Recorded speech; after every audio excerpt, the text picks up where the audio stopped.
இந்த விழாவிற்கு இந்த நிகழ்வுக்கு வருகை தந்திருக்கிற அத்துணை பேர்களையும் இங்கே பார்த்தீங்கன்னாவே தெரியும். அவங்க எல்லாருமே உட்கார்ந்துருக்கவங்க எல்லாமே ஏதோ ஒரு வகையில் அவர்கள் தங்களுடைய தனித்துவத்தை நிரூபித்தவர்கள். அதுதான் முக்கியம். அதுவும் நம்ம ஊர் நகரத்தார் என்கின்ற போது நாம் எங்கெங்கோ சென்று யாரிடமோ சில விஷயங்களை கேட்டு கேள்விக்கிறோம். ஆனால் இவர்களிடமிருந்து நிறைய விஷயங்களை நாம் எடுத்துக்கொள்ள முடியும் என்பதை கிட்டத்தட்ட அந்த 2 பூசையிலையும் பார்த்தோம். இன்றைக்கி அவங்க வந்து உட்கார்ந்துருக்காங்க. ரொம்ப அருமையாக அவர்கள் பதில் சொல்வார்கள். அந்த பதில்களிலெல்லாம் நீங்கள் நிறைய விஷயங்களை தெரிந்து கொண்டு உங்களுடைய தொழில்களை வளர்த்து கொள்ளலாம். நாங்கள் எல்லாம் இப்படித்தான் வளர்ந்தோம். அதேபோல் நமது பெரியவர்களிடம்தான் நாம் எல்லா யோசனைகளையும் கேட்போம். அந்த யோசனைகளை நாம் இன்று கேட்க ஆரம்பிக்கலாம்.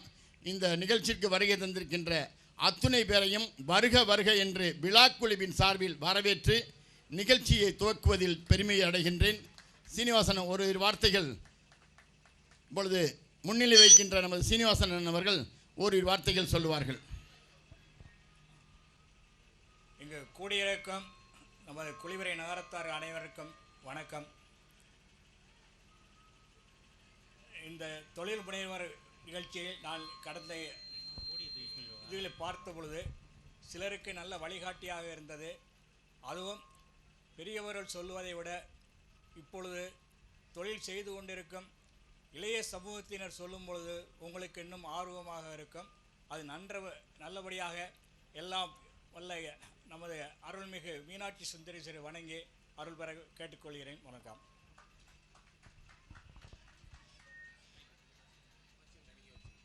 இருக்கும் இந்த சிறுவன் சிங்காரத்தின் சிறந்தாழ்ந்த வணக்கங்கள். சிங்காரம் என்பதால் பெயரிலும் கிக்கிருக்கும் பேச்சிலும் கிக்கிருக்கும். உங்களில் ஒருவன் குளிவிரை மாணவன் உங்கள் முன் பேச வந்துள்ளேன். கற்றவர் சூழ்ந்த நற்றமிழவையில் அப்படின்லாம் பேச போகிறதில்லை. பயந்துட வேண்டாம் யாரும். எல்லாம் சாப்பிட்டு இப்போ தான் வந்திருப்பீங்கன்னு நினைக்கிறேன். இங்கே வந்திருக்கவங்க பூராமே பார்த்தீங்கன்னா ஒரு தொழில் செஞ்சு அதில் என்னென்ன நம்ம வந்து இடர்பாடுகள் இருக்குமோ அதெல்லாம் தகர்த்தெறிஞ்சு விட்டு அவங்களோட ஒரு பொசிஷனில் இப்போ வந்து ஒரு எல்லாரும் பார்க்கக்கூடிய ஒரு பொசிஷனில் இருக்கிறவங்க. அவங்கள்ட்ட நான் வந்து ஒரு ஸ்டூடெண்ட்டாக இப்போ வந்திருக்கேன், அவ்வளோதான். ஒரு ஸ்கூலில் போயிட்டு ஒரு ஒரு ஆனுவல் டேலையோ இதுலையோ வந்துட்டு கேள்வி கேட்டு நீங்கள் தெரிஞ்சுக்கங்க அப்படின்னு சொன்னால் எப்படி இருக்கும்? அந்த ஆர்வத்தோடு தான் வந்திருக்கேன். அதனால் நிறைய எடுத்துகிட்டு போவேன்னு நினைக்கிறேன். எப்போயுமே குளிவிரைக்கு வந்தால் நிறையா எடுத்துகிட்டு போவோம். கண்டிப்பாக இந்த நிகழ்ச்சியிலே நிறையா எடுத்துகிட்டு போவேன்னு நினைக்கிறேன். நம்ம நிகழ்ச்சியை தொடங்கலாம். அதே மாதிரி முதல் நிகழ்வாக என்ன பண்ணிடலான்னா எல்லாரும், ஏன்னா நான் முதல்ல எல்லாருக்கும் இன்ட்ரொடக்ஷன் சொல்லலான்னு நினச்சேன். ஆனால் அவங்களே அவங்கள பற்றி சொல்கிறது தான் எப்போயுமே நல்லபடியாக இருக்கும். அதனால் அவங்கவுங்க உங்களை பற்றி ஒரு 40 செகண்ட் 50 செகண்ட் ஒரு இன்ட்ரொடக்ஷன் கொடுத்துருங்க. என்ன பண்ணுறீங்க என்னங்கிறத சொல்லிடுங்க.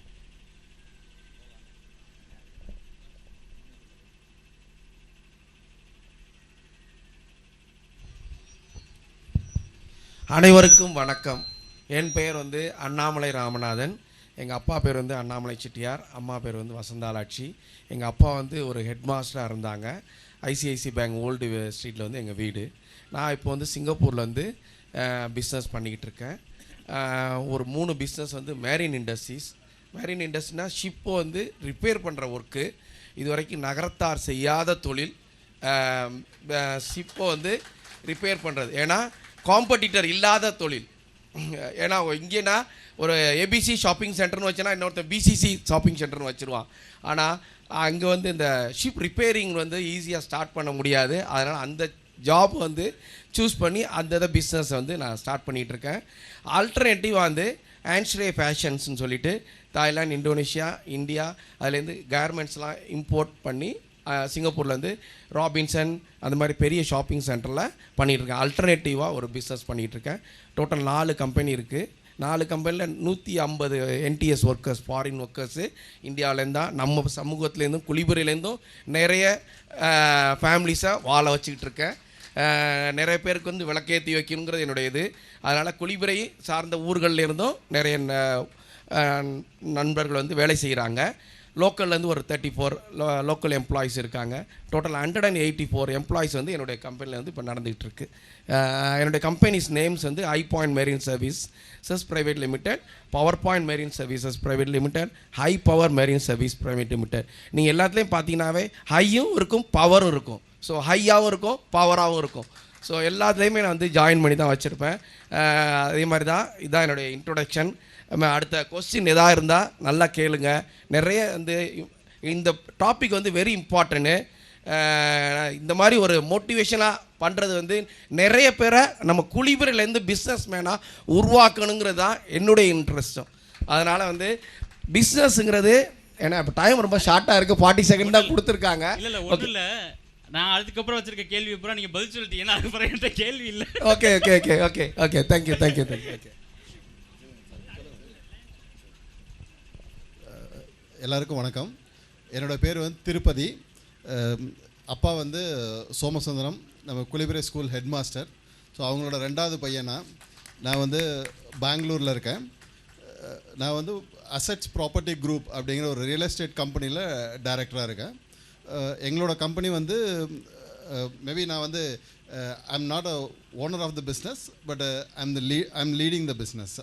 ஸோ எங்கள் கம்பெனி வந்து ரியல் எஸ்டேட், லாஜிஸ்டிக் பிஸ்னஸ், அதுக்கப்புறம் வந்து power, solar and renewable energy, இந்த பிஸ்னஸில் வந்து நாங்கள் இருக்கிறோம். எங்களோட கம்பெனி வந்து சிங்கப்பூர் பேஸ் கம்பெனி. அவங்க வந்து இங்கே இந்தியாவில் வந்து ஃபாரின் டைரக்ட் இன்வெஸ்ட்மெண்ட்ஸை வந்து நாங்கள் கொண்டு வந்துட்டுருக்குறோம். ஸோ எங்களோட கம்பெனி வந்து அரௌண்ட் வந்து ஒரு 7,000-8,000 crores வந்து இந்தியாவில் வந்து இன்வெஸ்ட் பண்ணிகிட்ருக்காங்க. இந்த கம்பெனியில் வந்து ஐம் ஒன் ஆஃப் த டைரக்டராக இருக்கேன். நான் பெங்களூரில் செட்டில்டு. என்னுடைய பேர் ராமசுவாமி. நான் குளிபுரையில் தான் வள்ளுவர் பள்ளியிலையும் MCTRM ஸ்கூல்லையும் படித்தேன்.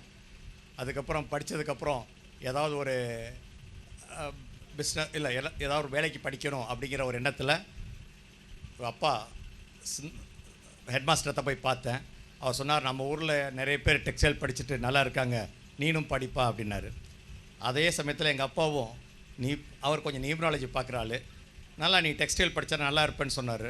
அதனால் டெக்ஸ்டைலை சூஸ் பண்ணி டிப்ளமோ இன் டெக்ஸ்டைல் இதில் வந்து சேலத்தில் படித்தேன். படிச்சுட்டு பெங்களூருக்கு வேலைக்கு போனேன். வேலைக்கு 20 years மில்லில் ஒர்க் பண்ணேன். அதுக்கப்புறம் இந்த மில்லிலே கற்றுக்கின வேலைகளை வச்சு ஒரு பிஸ்னஸை ஸ்டார்ட் பண்ணும்போது ஹோம் ஃபேப்ரிக்ஸுங்கிற மில்லு, அதை வந்து 2 பேரை வச்சு தான் ஸ்டார்ட் பண்ணது ஒரு வாடகை வீட்டில். இன்றைக்கி வந்து 300 ரூபா சம்பளத்துக்கு பெங்களூருக்கு போன வேலைக்கு இன்றைக்கி வந்து ஒரு 300 எம்ப்ளாயி வேலை ஒர்க் பண்ணிக்கிட்டு இருக்காங்க. அதுக்கு காரணம் என்னுடைய சக தொழிலாளர்கள், என்னுடைய ஒய்ஃபு, என்னுடைய பிள்ளைகள், என்னுடைய குடும்பம் கொடுத்த ஒத்துழைப்பு, எங்கள் அப்பா அம்மாவுடைய ஆசீர்வாதம், அவங்களுடைய கைடன்ஸ், இதுதான். இதுக்கு மேலே எதுவும் கிடையாது. பட் ரன் பண்ணுற பிஸ்னஸை வந்து ஒரு எத்திக்காக ஒரு நல்ல ஒரு நெறிமுறையோடு நடத்துனதுனால இன்றைக்கி இந்த நிலைமையில் குளிபுரையிலே வந்து உங்களுக்கு முன்னாடி வந்து ஒரு தொழில் முனைவராக உட்காந்து பேசுகிறதுக்கு எனக்கு ஒரு வாய்ப்பு கிடைச்சிருக்கு நான் நினைக்கிறேன். நன்றி. நான் வந்து சுப்பிரமணியன், பெத்தியாச்சி வீட்டிலேருந்து அதனுடைய வாரிசு. நான் வந்து சின்ன வயசில் ரொம்ப கஷ்டப்பட்டுருக்கோம். கொஞ்சம் நஞ்சா கஷ்டம் இல்லை, அவ்வளவு கஷ்டப்பட்டுருக்கோம். நாங்கள் ஒரு கான்ட்ராக்ட்லாம் எடுத்து எங்கள் அப்பா எப்பச்சி வந்து லாரி கீரிலாம் வச்சுருந்தாங்க. அப்போ படிப்புகள்லாம் தொடர்ந்து படிக்க முடியாமல் இடையில டிஸ்கன்யூ ஆகி படிப்புக்கு அப்புறம் வேலைக்கு போயிட்டோம். அது எங்கள் பங்காளி ஒருத்தர், அவரும் ஹெட் மாஸ்டர் சுந்தரன் செட்டியார், அவங்க 2 பேரும் மதுரையில் இருந்தாங்க. அவங்கள்ட்ட திரும்ப போய் எங்கள் அப்பச்சி சொல்லி மறுபடியும் படிக்கணுங்கிற பள்ளிக்கூடத்தை சேர்த்து விடுங்க அப்படின்னு சொல்லி 7, 8 படிக்கவே இல்லை. நான் 9 சேர்த்து விட்டாங்க. 9, 10, 11 பிரமாதமாக படித்து நீங்கள் ஃபஸ்ட் ரேங்க் நல்ல மார்க் வாங்கினேன். அதுக்கடுத்து எங்கள் அம்மானை பார்த்துட்டு எங்கள் எஸ்டேட்டுக்கு வேலைக்கு போயிருந்தேன். அங்கே இருந்த வேலை அவரை பார்க்க போகிறது எங்கள் அம்மா பெருமாள் செட்டியார், ராங்கியத்தை சேர்ந்தவங்க. எங்கள் அப்பச்சிக்கு ஐத்தமகன் அவங்க வந்து என்ன மாப்பிள்ளை அங்கே போய் சேர்மா தரமாடிட்டு இருக்கியே, நம்ம மாப்பிள்ளை இவரை பார்ப்போம், முதலாளி வாங்க அப்படின்னு சொல்லி சவுடாம்பியா ஃபினான்ஷியல்ஸ் ப்ரைவேட் லிமிடெட்டுங்கிற இவருக்கு அவரை பார்க்க போகிறது. அங்கே மெஸ்ஸுக்கு கூட்டிகிட்டு போய் என்னை சாப்பிட்டு இதுக்கு அனுப்பிச்சி வைப்பார் பெங்களூருக்கு. அப்போ கூட்டிகிட்டு போய் அவரை பார்ப்போம்னு சொல்லி பார்க்க போகும்போது, என்னப்பா வேலை எங்கேயுமே இல்லையே, மதுரையில் தான் இருக்குதுன்னு சொன்னானுங்க, அப்படின்னா உனக்கு அங்கே போட்டு கொடுக்கட்டுமா, நீ வரியா அப்படின்னாரு. ரொம்ப தங்கமாக போச்சு சார், நான் படித்தது அங்கே தான் அப்படின்னு சொல்லி ரொம்ப ஆர்வமாக சொன்னேன் அவர்கிட்ட. சொன்ன உடனே ரைட்டு 30th வருவேன், நீ வந்து அங்கே வந்து அப்ளிகேஷன் கொடுத்துட்டு ஜாயின் பண்ணிடு அப்படின்னாரு. அந்த கம்பெனியில் கிட்டத்தட்ட அங்கே மேனேஜருக்கும் எனக்கும் ரொம்ப மோதல் வரும். ஏன்னா அந்த மேனேஜர் வந்து ஒரு செல்ஃபிஷ், அவன் வந்து ஒரு பரந்த இனத்தில் இருந்த ஆள் இல்லை. இருந்தாலும் அடக்கிட்டு ரொம்ப கிட்டத்தட்ட ஒரு 16 வருஷம். ரெண்டாவது என்னை வந்து எங்கள் எம்டி வந்து அவ்வளவு பாராட்டி என்னுடைய ஒர்க்கெல்லாம் பார்த்து ஷிஃப்டிங் பண்ணி என்னை லீகல் டிபார்ட்மெண்ட்டில் மாற்றினார். லீகல் டிபார்ட்மெண்ட்டில் ஒரு 6 இயர்ஸ் பிரமாதமாக ஒர்க் பண்ணி சிட் ஃபண்ட்ஸை பற்றி நல்லா தரவாக தெரிஞ்சுக்கிட்டு 1983 ஃபெப்ரவரி, இப்போ இந்த ஃபெப்ரவரி 17ஆம் தேதி வந்தால் எங்களுக்கு 42 வருஷம் முடிஞ்சு 43வது வருஷம் ஆரம்பம். அந்த கம்பெனியை ரொம்ப அந்த மேனேஜரோட விலகி போய் நம்மளுடைய காலட்சேபம் பண்ணுறதுக்கு நம்ம சம்பாரித்தா போதும் அப்படின்ட்டு தான் நான் வெளியே வந்தேன். அதிலிருந்து அதை பெருக்கி பிரமாதமாக நம்ம இந்த இப்போ உள்ள அட்வொகேட்டு ஆனந்த் வெங்கடேஷ் சொன்ன மாதிரி எந்த ஒரு வேலையும் கன்சிஸ்டண்ட்டாக செஞ்சுட்டே இருந்தோம் அப்படின்னா அது வந்து நம்மளை பின்னாடி ஒரு பெரிய ஆளாக நம்மளை ஆக்கும் அப்படின்னு சொல்லி சொன்னாங்க. அதன் அடிப்படையில் இப்போ நாங்கள் 11 கிளைகள் வச்சுருக்கோம், அட்மினிஸ்ட்ரேட்டிவ் ஆஃபீஸ் வச்சுருக்கோம். மொத்தம் எங்கள்கிட்ட வந்து 116 எம்ப்ளாயிஸ் இருக்கிறாங்க. அவங்களுக்கெல்லாம் இந்த நிறுவனத்தை ரொம்ப சேஃபாக கொண்டு போகணும் அப்படிங்கிற ஒரு எண்ணம் எங்களுக்கு இருக்குது. அதை நான் பின்னாடி, ஏன்னா அப்போது இன்ட்ரொடக்ஷனில் வந்து ரொம்ப ஷார்ட் டைமில் கொடுத்து சொல்லியிருக்காங்க. அதனால் நிறைய நான் விளக்கங்கள் நாங்கள் எங்கள் நிறுவனத்தை என்ன பண்ண போகிறோம், பின்னாடி என்ன செய்ய போகிறோம் அப்படிங்கிறதெல்லாம் நான் உங்களுக்கு எக்ஸ்பிளைன் பண்ணுறேன்.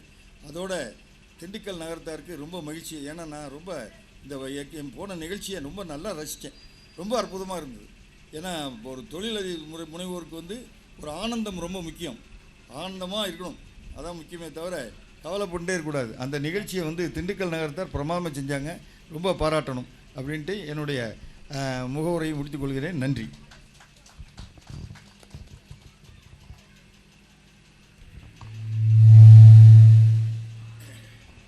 அது பெண்களை பார்த்தோன்னே மைக்கே மிரளுது, அவ்வளோதான், வேற என்ன. இது ரொம்ப பயம்புத்துற இன்ட்ரடக்ஷனாக இருக்கு. என் பெயர் மீனு சுப்பையா. நான் வந்து எல்லாரும் என்னோட தந்தை அப்படின்னு பேசிகிட்டு இருந்தாங்க. என்னோட புகுந்த வீட்டு தந்தை வந்து சுப்பையா செட்டியார், நண்டு சென்னையா வீட்டில். புகுந்த வீட்டு தந்தை வந்து ஆனந்தவள்ளி ஆச்சி. நான் பிறந்தது வந்து பள்ளத்தூர். எங்கள் அப்பா பேரும் சுப்பையா, அம்மா பேர் தமிழரசி.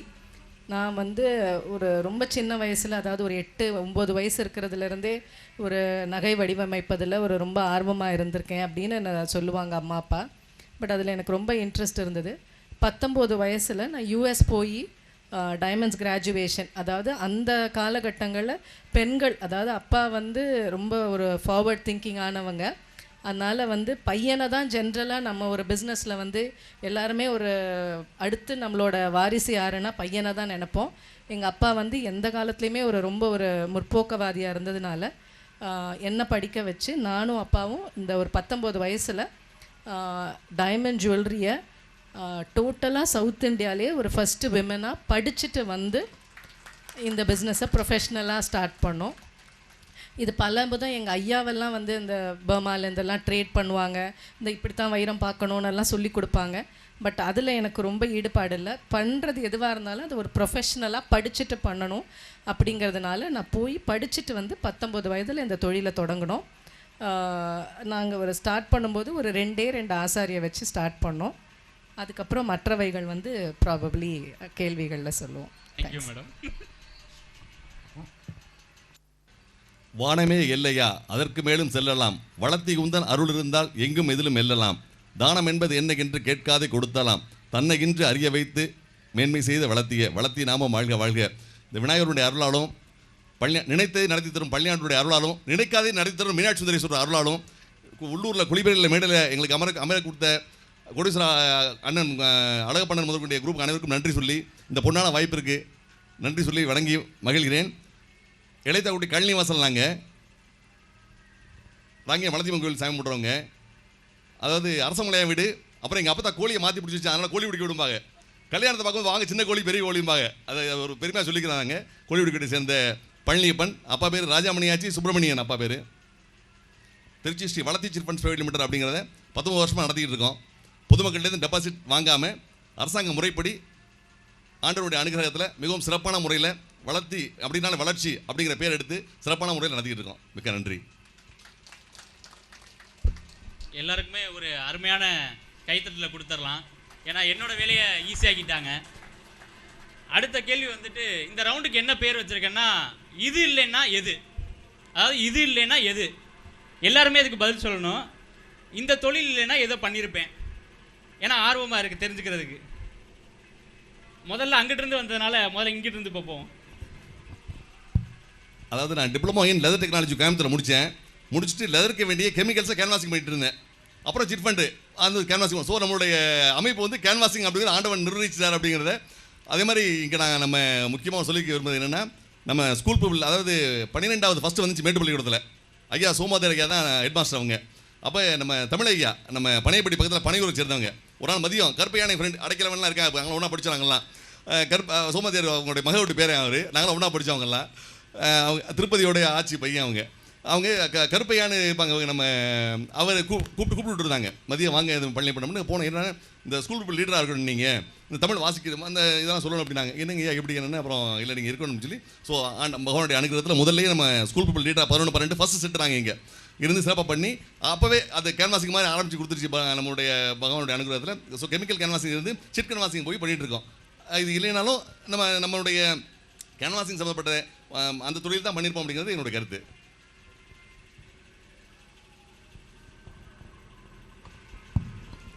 எனக்கு இந்த கேள்விக்கு எப்படி பதில் சொல்கிறதுன்னு தெரியலை. ஏன்னா ஒரு 7-8 வயசுலேருந்தே டிசைனிங்கோ இல்லை ஒரு டைமண்ட் ஜுவல்லரியை தவிர என்னால் வேறு எதையும் நினச்சே பார்க்க முடியல. ஸோ ஒருவேளை நான் இந்த தொழிலுக்கு வரலை அப்படின்னா என்னால் ப்ராபப்ளி ஒரு டிசைனர் ஆகிருக்கலாம். அது ஒன்று தான் வாய்ப்பாக இருந்திருக்க முடியும். ஏன்னா கிட்டத்தட்ட ஒரு 7-8 வயசுலேருந்து உள்ள கனவு. அம்மா அப்பா, அதாவது எங்கள் அம்மா வந்து ஒரு ஃபஸ்ட்டு விமன் ஆண்டர்ப்ரனர். இது ஒரு 40-45 வருஷங்களுக்கு முன்னாடி அப்பாவோட பிஸ்னஸில் அம்மா தான் வந்து மேனேஜிங் ஆஃபீஸராக இருந்தாங்க. ஸோ அப்பா வந்து ட்ராவலிங்லேயே இருப்பாங்க மார்க்கெட்டிங்கில். அம்மா ஒரு ஆள் இந்த ஒரு 40 பேர் உள்ள ஆஃபீஸர் ரன் பண்ணுவாங்க. ஸோ அந்த ஒரு சின்ன வயசுலேருந்து அதையே பார்த்ததுனால ஒரு ப்ராபப்ளி நாமளும் அந்த மாதிரி ஒரு 100 பேர் உள்ள ஆஃபீஸில் ஒரு பெரிய அச்சீவ்மெண்ட் பண்ணணும் அப்படிங்கிற ஒரு கனவுலையே இருந்ததுனால இதை தவிர என்னால் வேறு எதுவும் நினச்சிருக்க முடியல.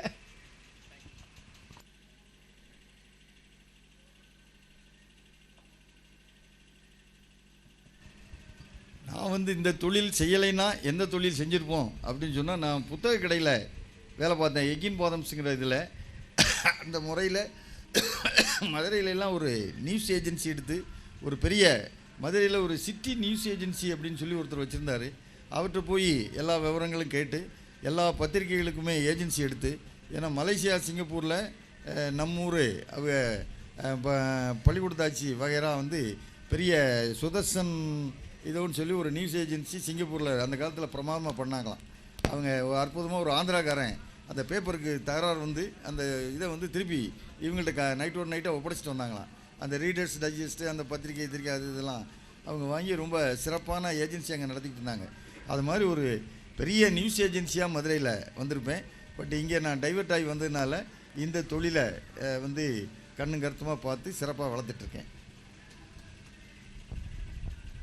நான் 15 வயசில் முடிவு பண்ணி டெக்ஸ்டைலை சூஸ் பண்ணி 18 வயசில் வேலைக்கு போனதுனால அதே லைனில் கன்டினியூ பண்ணேன்.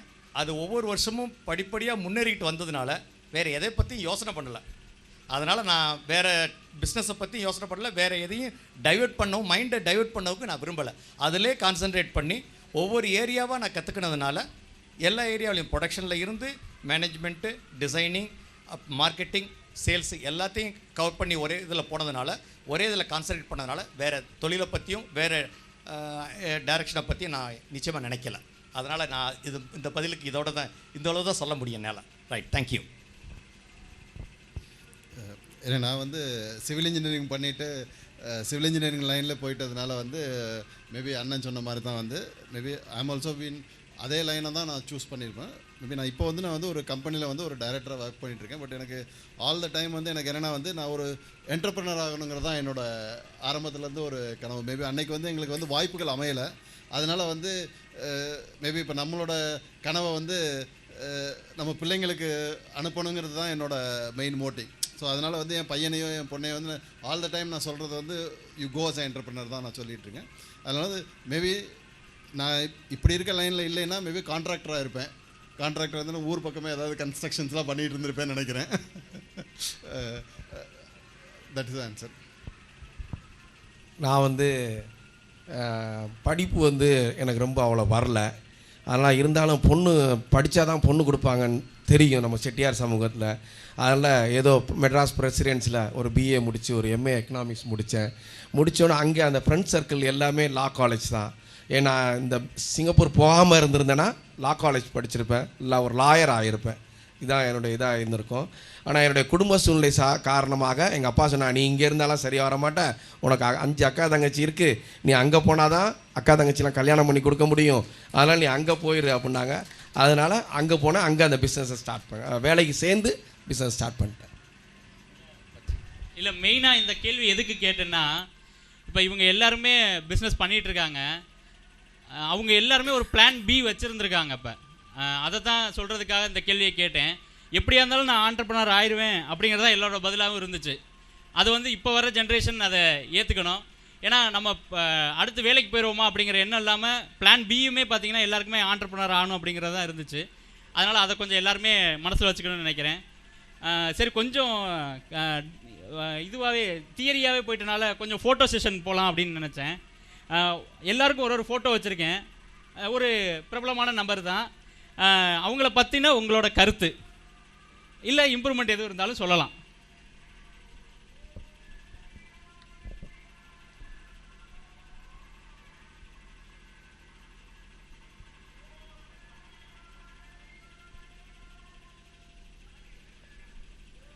இது வந்து நம்ம பள்ளியப்பண்ணனுக்கு கொடுத்துட்றேன்.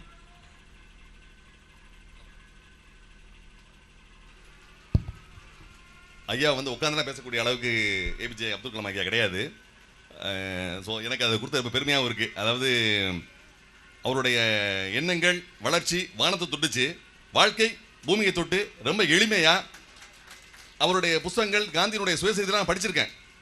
அவர் என்ன சொல்லியிருக்காருன்னா, அவர் வந்து ஆக்சுவலாக அவர் பிராமினோட ரொம்ப ஃப்ரெண்டாக இருக்கவர், பிராமின் வீட்டுக்கு போகிறவர். அவங்க அம்மா ரொம்ப கஷ்டப்பட்ட ஃபேமிலி. அவர் சாப்பிட்றது வந்து தயிரும் இட்லி. அவருடைய சுயசரிதத்தில் படிச்சிருக்கேன், திருப்பி படித்து பார்த்தேன், நம்ம தப்பாக படிக்கிறோம் அப்படின்னு. தயிர் இட்லி ரொம்ப பிடிக்குமா அவருக்கு. காரணம், பிரியாணி வாங்கி சாப்பிட ரூவா இருக்காது அவர்கிட்ட. ஸோ அவர் சாதாரண தயிரையும் பழைய சாதத்தையும் அவங்க அம்மா சாப்பிடாம கொடுப்பாங்களா, அது சாப்பிட்டு பழகினால அவர் வந்து ரொம்ப எளிமையாக தயிரையும் இட்லியும் சாப்பிட்டு பழகி. ஆனால் எண்ணங்களில் வந்து ராக்கெட் இன்னைக்கு நம்ம மட்டும் இல்லை, உலகளாவிய ஏபிஜே அப்துல் கலாம் ஐயா, நம்ம விவேக் சொன்ன மாதிரி மரம் வளர்க்குறது, எந்த சப்ஜெக்டாக இருக்கட்டும், அதை எனக்கு சிங்காரம் கொடுத்ததுக்கு மிக்க மிக்க மிக்க நன்றி.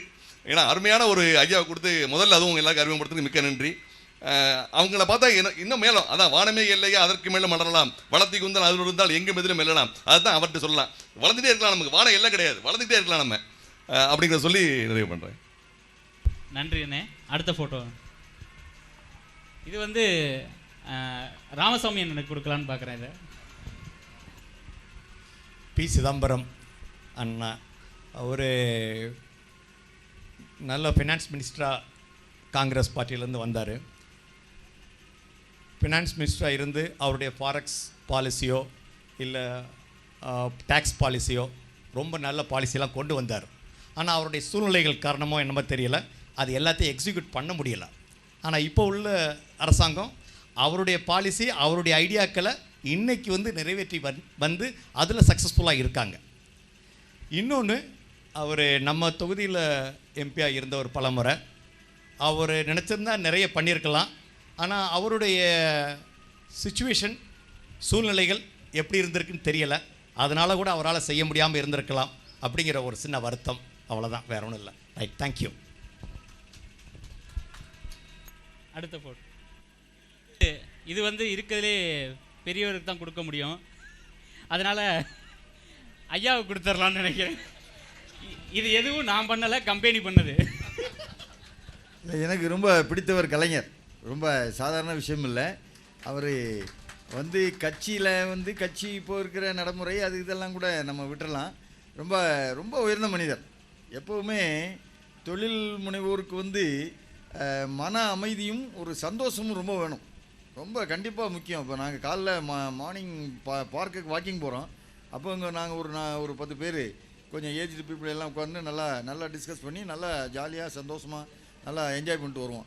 அந்த மாதிரி என்ஜாய் பண்ணிட்டு வந்தாவே கண்டிப்பாக உங்களுக்கு ஒரு சீக்கு ஓகே இதல்ல நல்லா அற்புதமாக இருப்பீங்க அப்படின்னு சொல்லுவாங்க. அது மாதிரி அவர் அங்கே நாங்கள் பேசிக்கிட்டு இருந்தபோது சொன்ன விஷயம், அங்கே நாகேஷ்னு ஒருத்தர் அப்புறம் நம்ம பிரபுன்னு ஒருத்தர் 2 பேரும் எங்களுக்கு வேண்டியவங்க அங்கே உட்காந்து பேசிகிட்டு இருந்தோம். அவர் கலைஞரை பார்க்க போகும்போது அறிமுகப்படுத்தினாங்களாம். ஏன் நாகேஷ், இவர் பேர் நாகேஷ், இவர் வந்து பிரபு, எங்கேயா சத்யராஜா காணும் அப்படின்னாராம். அவங்க வரல அப்படின்னு சொல்லிட்டு அவரை அறிமுகப்படுத்த வேண்டியான நடிகர்களாக கொண்டு வந்து அறிமுகப்படுத்துங்க அப்படிங்கிற மாதிரி ஒரு பெரிய காமெடியை உருவாக்குனாங்க. அதை விட பிரமாதம் ரொம்ப ஒரு இப்போ அவங்க பாடலில் சொன்னாங்க பாருங்கள், கண்ணதாசன் பாடலில் எப்படி அவர் வந்து ரொம்ப அற்புதமான விஷயங்களை சொன்னார் அப்படின்னு சொல்லி. அப்படி ஒரு வாலி ஒரு தரம் கதை எழுதிக்கிட்டு இருக்கும்போது ரொம்ப அற்புதமான விஷயம் கதை எழுதிட்டு ஒரு பாடல் போட்டாராம், எம்ஜிஆருக்கு பாட வேண்டிய பாட்டு.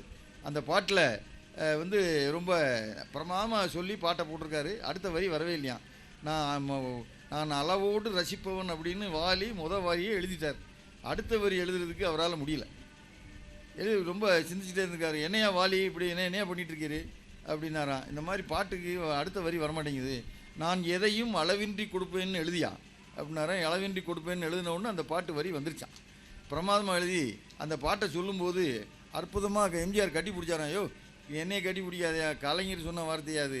அந்த மாதிரி ரொம்ப அற்புதமான கலைநயம் அண்டு ரொம்ப அவர் வந்து எதுலையுமே எக்ஸ்ட்ரீம். கண்ணதாசன் எப்படி பாட்டில் எக்ஸ்ட்ரீமோ அது மாதிரி கற்பனை நயத்தில் அவர் ரொம்ப ஒரு எதுலையுமே ஈடுகட்ட முடியாத ஒரு கெட்டிக்காரர்.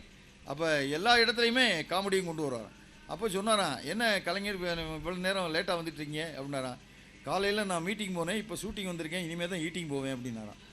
அந்த மாதிரி அவ்வளோ ஒரு சிறப்பாக எந்த நேரத்துலையும் இருப்பாராம். அதே நேரத்தில் நம்ம இவரும் துரைமுருகன் அவரை பார்த்து ஒரு தரம் கேட்டிருக்காரு, என்ன நீங்கள் சட்டசபைக்குள்ளே இதுக்குள்ளே போன உடனே செக்ரட்டேரியட்டில் போன உடனே மாறிடுறீங்க, இங்கே வந்த உடனே தோளில் கை போட்டு ஜாலியாக பேசுகிறீங்க அப்படின்னாராம். அங்கங்கே அப்பப்போ மாறிக்கணுமையா, அதான் ஏன் முக்கியம் அப்படின்னு சொல்லி ரொம்ப சொன்னாராம். இன்றைக்கி காலையில் கிடச்ச ரொம்ப முக்கியமான விஷயம், ஒரு வெள்ளூர் கோயம்புத்தூர் பக்கத்தில் வெள்ளலூருங்கிறத 30 வருஷமாக பிரசிடெண்ட்டாக இருக்காராம். அவர் ஒரு இதுக்காக எங்கள் ஆஃபீஸில் செட்டில்மெண்ட் பேசுறதுக்காக வந்திருந்தாங்க. அவருடைய மருமையன் டாக்டரு. அப்போ அந்த ஏரியாவில் 30 வருஷமாக இருக்காருன்னா அது இவர் பாசியே ரொம்ப சிதம்பரம் அவர் வந்து ரொம்ப அதை அற்புதமாக பேசினாராம். அவர் இந்த நம்ம இவர் மூப்பினார் கட்சியை சேர்ந்தவர்.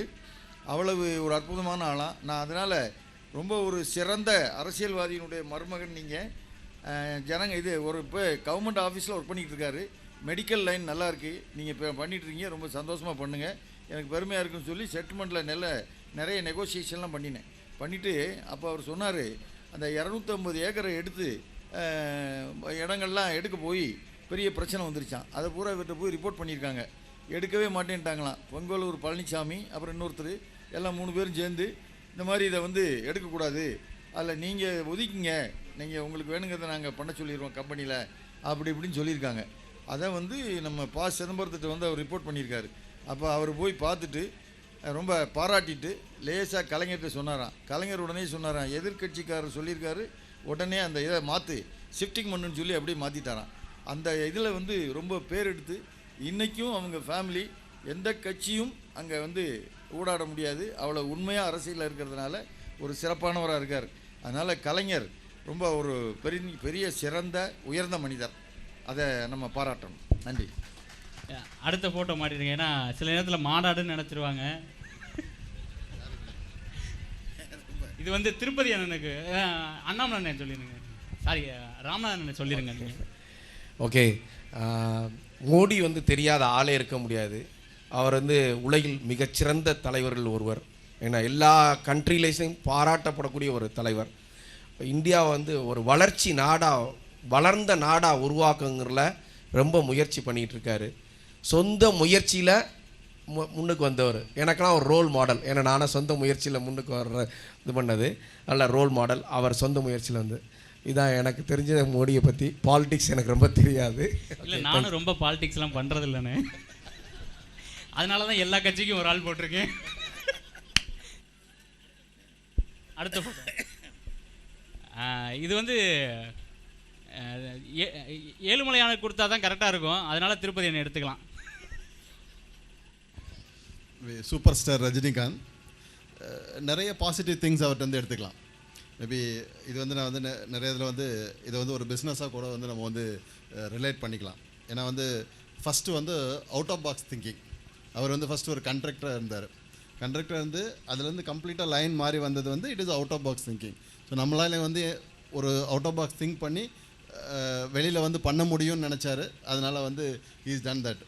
அதுபோல் இன்றைக்கி வந்து ஐ திங்க் வந்து மோர் தென் 150 மேபி 170 ஃபிலிம்ஸ் பண்ணியிருக்கிறார் இன்றைக்கி. அவர் வந்து எல்லாத்துலேயும் வந்து அவரோட ஸ்டைலை வந்து ஒரு தனித்திறமையாக வந்து காமிச்சிக்கிட்டார். ஸோ அதனால் அவரோட ஸ்டைல் வந்து கிரியேட்டட் அஸ் அ பிராண்ட். அவரோட ஸ்டைல் வந்து இட் இஸ் அ பிராண்ட். அப்படி தான் நான் வந்து கன்சிடர் பண்ணிக்குவேன். மேபி அவரோட ஆன்மீகம் வந்து எல்லோரும் வந்து ஃபாலோ பண்ண வேண்டியது அப்படிங்கிற மாதிரி வந்து மேபி நம்ம எல்லோரும் வந்து ஒரு ஆன்மீகத்தில் வந்து ஒரு முழு ஈடுபாடோடு இருக்கிறதுனால வந்து அவரோட ஆன்மீகம் வந்து அந்த மாதிரி நம்ம எடுத்துக்கலாம். அதோட இன்னொன்று என்ன சொல்லுவேன், நான் வந்து ரிட்டையர்மெண்ட்டே எடுத்துக்காத ஆள். இன்றைக்கு வரைக்கும் வந்து still in 70s also is been actually been working. As a பிஸ்னஸ்க்கு வந்து ரிட்டையர்மெண்ட் கிடையாது. எப்போ வேணாலும் நம்ம வந்து பண்ணிக்கிட்டே இருக்கலாம். இதான் வந்து பாசிட்டிவாக என்னால் திங்க் பண்ண முடிஞ்சது. கண்டிப்பாக. அடுத்து இது நான் வந்துட்டு வேற கடைசியாக கொடுக்க முடியாதுன்னு கொடுக்கல, அவங்களுக்காகவே தயாரித்து வச்சுருந்தது தான். நீங்கள் சொல்லலாம் மேடம். அம்மா என்று அழைக்காத உயிரில்லையே அப்படின்னு சொல்கிற அளவுக்கு ஜெயலலிதா அம்மா வந்து இது எல்லாருக்கும் தெரிஞ்சது. அதாவது கட்சியிலிருந்து ஒரு சமயத்தில் வெளியேற்றப்பட்டு அதுக்கப்புறம் தனிமையாக ஒரு தனி விமனாக ஒரு கட்சியில் பிரம்மாண்டமாக, அதாவது ஒரு பவர்ஃபுல்லாக ஷி கேம் பேக். ஜெயலலிதா அப்படின்னு சொன்னால் ஒரு சிங்கிள் வேர்ட், ரிலேட்டபிள் வேர்ட் என்ன அப்படின்னு கேட்டிங்கன்னா இட்ஸ் பவர். அவ்வளோ ஒரு பவர்ஃபுல் லேடியாக வந்து, அதாவது ஒரு தடவை இல்லை பல முறை ஆட்சிக்கு வந்து அந்த அட்மினிஸ்ட்ரேட்டிவ் ஸ்கில், அவங்க ஒரு சிங்கிள் விமனாக இருந்து அந்த ஒரு administrative skill and her power, அது எவ்வளோ ஒரு பியூட்டிஃபுல்லாக ஒரு கட்சியில் யூஸ் பண்ணி ஒரு ஒரு ஒரு கிரேட் இன்ஸ்பிரேஷன்னு சொல்லலாம். ஸோ அதாவது நமக்கு ஒரு கட்சியிலேருந்து வெளியில் வந்துட்டோம், ஒரு சிங்கிள் விமனாக இருக்கோம், என்ன பண்ண முடியும்னு நினைக்கல. அதை விட ஒரு 10 times பவர்ஃபுல்லாக பிரமாதமாக வந்து ஆட்சி ஆண்டவங்க. So I think she is a great inspiration for every single, நான் விமென்னு சொல்ல மாட்டேன், ஃபார் எவ்ரி சிங்கிள் பர்சன். அவங்க வந்து she is a great inspiration. Thank you. எதுக்காக இந்த ரவுண்டு கொடுத்துருந்தோம்னா, எல்லாருமே பாலிடிக்ஸ் லீடராக உங்களுக்கு தெரியும், இல்லை ஒரு துறையில் பெரியவங்களாக தெரியும். இவங்க எல்லாருமே ஆண்டர்ப்ரனர்ஸ் தான். ஏன்னா அவங்க கட்சியோ இருக்கட்டும், இல்லை அவங்களோட இதுவாக இருக்கட்டும், கட்டி காத்திருக்காங்க. அவங்க இருக்கிற வரைக்கும் கட்டி காத்திருக்காங்க. அதனால் really hats off to them. அதனால தான் நான் வந்து இந்த சப்ஜெக்டை இங்கே கொண்டு வந்தேன். நீங்கள் இது விளம்பரத்துக்கு போயிடலாம். இந்த அடுத்த ரவுண்டு என்ன கேட்க போகிறேன்னா, முக்கியமான 2 கேள்விகள் கேட்கணுன்ட்டு இருந்தேன். நம்ம ஆளுங்க பற்றி தான். என்னென்னா, நம்ம ஸ்தாபனங்கள் பார்த்திங்கன்னா ஒரு கொஞ்சம் வருஷங்களுக்கு முன்னாடி என்ன பார்த்தீங்கன்னா, நம்ம ஸ்தாபனங்கள்லாம் வந்து ஒரு 40 வருஷம் 50 வருஷம் கண்டினியூஸாக அடுத்த தலைமுறை எடுத்துக்கிட்டே வந்துக்கிட்டே இருந்தாங்க. இப்போ அது குறைஞ்சிருக்கோ அப்படிங்கிற மாதிரி எனக்கு ஒரு என்னையோட திங்கிங் ஒன்று. என்ன காரணமாக இருக்கலாம், அதை உங்கள்கிட்ட தான் கேட்டுக்கணும். பெற்றோர்கள், அதாவது அப்பாவோ அம்மாவோ அதை தைரியமாக கொடுத்துட்றது இல்லையா, இல்லை பிள்ளைங்க வாங்கிக்கிறது இல்லையா? எல்லாருமே அதுக்கு பதில் சொல்லலாம். உங்களோட ஒப்பீனியன் சொல்லலாம். இதில் பார்த்தீங்கன்னா எல்லாம் ஹை ரிஸ்க்குன்னு இப்போ யங் பீப்புள்ஸ் வந்து திங்க் பண்ணுறாங்க. ஏன்னா அவங்களுக்கு வந்து பர்மனன்ட் இன்கம், மாதம் வேலைக்கு போனால் இந்த இன்கம் வந்தால் போதும் அப்படின்னு நினைக்கிறாங்க. ஆனால் பிஸ்னஸில் வந்து அடித்து சொல்கிறேன், ஒரு 3 to 5 years ஹார்ட் ஒர்க் பண்ணோம்னா 65, 70 years, 80 years அந்த அளவுக்கு வரைக்கும் அது வந்து கொட்டிக்கிட்டே இருக்கும். ஆனால் அதை வந்து யாரும் தெரிஞ்சிக்க மாட்டேங்கிறாங்க. நம்ம வந்து பிஸ்னஸ் தான் ஸ்டார்ட் பண்ணணும். பிஸ்னஸை ஸ்டார்ட் பண்ணுறது அதுக்கு வந்து இன்வெஸ்ட்மெண்ட்டே தேவை கிடையாது. என்னையை பொறுத்த வரைக்கும் நான்லாம் இன்வெஸ்ட்மெண்ட் இல்லாமல் ஸ்டார்ட் பண்ணாது. அண்ணன் சொன்ன மாதிரி, ராமசாமி அண்ணன் சொன்ன மாதிரி வேலையை கற்றுக்கிட்டு அதை நம்ம டேலண்ட்டாக கொண்டு வந்துக்கிட்டு இருந்தேன். இப்போ என்கிட்ட 2 சைனீஸ் பார்ட்னர்ஸ் இருக்காங்க. அவங்க எல்லாத்தையும் என்கிட்ட ஹேண்ட் ஓவர் பண்ணி நீனே பார்த்துக்கன்னு சொல்கிறாங்க. ஏன்னா அந்த அளவுக்கு நான் வந்து கொண்டு வந்திருக்கேன். அப்போ வந்து நம்ம உழைப்புனா கடின உழைப்பு இருக்கணும். அதை வந்து யாருமே அது போடுற கிடையாது. இப்போ உள்ள யங் வந்து அது போடுற கிடையாது. ஜஸ்ட் நான் டேரக்டர், நான் வந்து ஆடம்பரமாக இருக்கணும், அப்போ தான் அது பிஸ்னஸுக்கு அடையாளம், அப்படி கிடையாது. கீழேருந்து எல்லாமே தெரிஞ்சுக்கிட்டு வந்தாங்கன்னா is very useful for every one.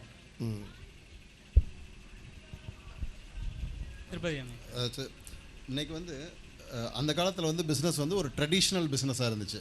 But இன்றைக்கி வந்து டெக்னாலஜி வந்து ரொம்ப ஜாஸ்தி வந்து உள்ளே வந்துருச்சு. அதனால் வந்து அந்த டைம் டு டைம் வந்து அந்த சேஞ்ச் பண்ணலைன்னா வந்து அந்த பிஸ்னஸை வந்து அவங்களால வந்து கண்டினியூ பண்ண முடியாத சுச்சுவேஷன் வந்து இன்றைக்கி நிறைய இருக்குது. ஏன்னா அன்றைக்கி நம்ம ஸ்டார்ட் பண்ண நிறைய பிஸ்னஸில் வந்து இன்றைக்கி அந்த பிஸ்னஸோட டைப்பே வந்து கம்ப்ளீட்டாக சேஞ்ச் ஆயிடுச்சு. ஸோ அதனால் வந்து டெக்னாலஜி சேஞ்சுக்காண்டி வந்து நம்மளை வந்து நம்ம சேஞ்ச் பண்ணிக்க முடியலைன்னா நம்மளால் வந்து மேபி நம்ம யார் நம்ம முன்னோர்கள் ஸ்டார்ட் பண்ணதை வந்து நம்மளால் வந்து கண்டினியூ பண்ணியிருக்க முடியாது. So time to time change வந்து பிஸ்னஸில் வந்து ரொம்ப இம்பார்ட்டண்ட் அப்படிங்கிற மாதிரி ஃபீல் பண்ணுவேன். அந்த ஒரு காரணத்தினால நிறைய வந்து மாறிடுச்சு. ரெண்டாவது வந்து இன்றைக்கி வந்து எல்லோரும் யங்ஸ்டர்ஸ் எல்லாட்டையுமே வந்து ஒரு லோ ரிஸ்க் அப்படிங்கிற வந்து ஒரு இது கம்ஃபர்ட் லெவலுக்குள்ளே வந்து போயாச்சு எல்லோரும். மேபி அந்த கம்ஃபர்ட் லெவல் வந்து நம்மளுக்குள்ளே இருக்கிறதுனால வந்து எல்லோரும் வந்து ஓகே இன்றைக்கி ஒரு ஐடி செக்டராக we have been just timely job and then 5 days of work, 2 days off, everyone relax, அந்த மாதிரி தான் வந்து நம்ம வந்து ஒரு இதில் இருக்கிறோம். அதனால் வந்து இன்றைக்கி ரிஸ்க் டேக்கிங் வந்து ஜாஸ்தி இருந்துச்சுன்னா வந்து மேபி ஒரு சின்ன வயசில் அவங்க எடுத்துட்டாங்கன்னா வந்து ஈஸியாக இருக்கும். ஒரு பர்டிகுலர் ஏஜுக்கு அப்புறம் வந்து எடுக்க ஆரம்பிக்கல எல்லோரும் வந்து ஒரு கம்ஃபர்ட் ஜோனில் இருந்து அதை வந்து வெளியில் வர்றதுக்காண்டி யோசிக்கிறோம். அதனால் நம்மளால் பண்ண முடியல, மேபி நம்மளால் பண்ண முடியல, பிள்ளைங்களை பண்ண சொல்லணும். தட் இஸ் வே ஐ மே சே. ஆக்சுவலாக இது நல்ல கொஸ்டின். ஏன்னா நம்ம பிஸ்னஸ் பண்ணிக்கிட்டு இருக்காங்க, ஒரு 30 years 40 yearsக்கு அப்புறம் அந்த பிஸ்னஸ் வந்து கன்டினியூ ஆகலை, இல்லை நம்மளுடைய ஜென்ரேஷன் வந்து அதை எடுத்துக்கலையா இல்லை நம்ம கொடுக்கலையா அப்படிங்கிறது. ஆக்சுவலாக வந்து இன்றைக்கி எல்லோரும் என்ன சொல்லுவாங்கன்னா, இன்றைக்குள்ள ஜென்ரேஷன் வந்து பிஸ்னஸை எடுத்துக்க மாட்டேங்கிறாங்க, அவங்க கம்ஃபர்ட் ஜோனுக்கு தான் போகணும்னு நினைக்கிறாங்க, 5 days வீக் அன்னே சொன்ன மாதிரி. நிச்சயமாக கிடையாது. இது யாருன்னா, இப்போ நம்ம பிஸ்னஸ் இப்போ நான் ஸ்டார்ட் பண்ணியிருக்கேன்னா, நான் வந்து எந்த பிஸ்னஸை எந்த லெவலில் இன்றைக்கி நடத்திக்கிட்டு இருக்கணும் அதை வந்து என்னுடைய பிள்ளையோ என்னுடைய மக வந்து பார்த்தாங்கன்னா அது கம்ஃபர்ட்டாக அந்த பிஸ்னஸை அவங்க டென்ஷன் இல்லாமல் அப்பா நடத்துகிறாருன்னா அதுக்கு வருவாங்க, இல்லைனா வரமாட்டாங்க. அதனால் பிள்ளைகளுடைய ரெஸ்பான்சிபிலிட்டி கிடையாது, இது யார் பிஸ்னஸ் நடத்துகிறாங்களோ அந்த அப்பா அம்மாக்களுடைய ரெஸ்பான்சிபிலிட்டி தான். நம்ம வந்து ஒரு பிஸ்னஸை வந்து ஒரு நெறிமுறையோட ஒரு கரெக்டாக நடத்திக்கிட்டு இருந்தோம்னா இன்றைக்குள்ள பிள்ளைகள் வந்து எந்த ரிஸ்க்கும் எடுக்காதுங்க.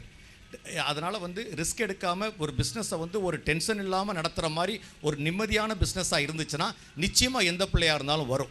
நான் எந்த காலத்துலையும் என் பொண்ணை வந்து நீ பிஸ்னஸுக்கு வான்னு நான் சொல்லலை, நீ பிஸ்னஸுக்கு ரிலேட்டடாக படின்னு சொல்லலை, நீ உனக்கு இஷ்டத்தை படி, உனக்கு இதை படி. நான் வந்து என்னுடைய சுச்சுவேஷனை கரெக்டாக வீட்லேயோ ஆஃபீஸ்லேயோ கரெக்டாக நடத்திக்கிட்டு இருந்ததை ஒன்று இதை பார்த்துக்கிட்டு இருந்ததுனால தான் இன்றைக்கி அந்த பொண்ணு வந்து அதுவாகவே கம்ப்யூட்டர் இன்ஜினியரிங் போச்சு, அதுவாகவே இன்றைக்கி வந்து பிஸ்னஸை வந்து நான் நடத்துகிறேன்னு வந்து சொன்னது.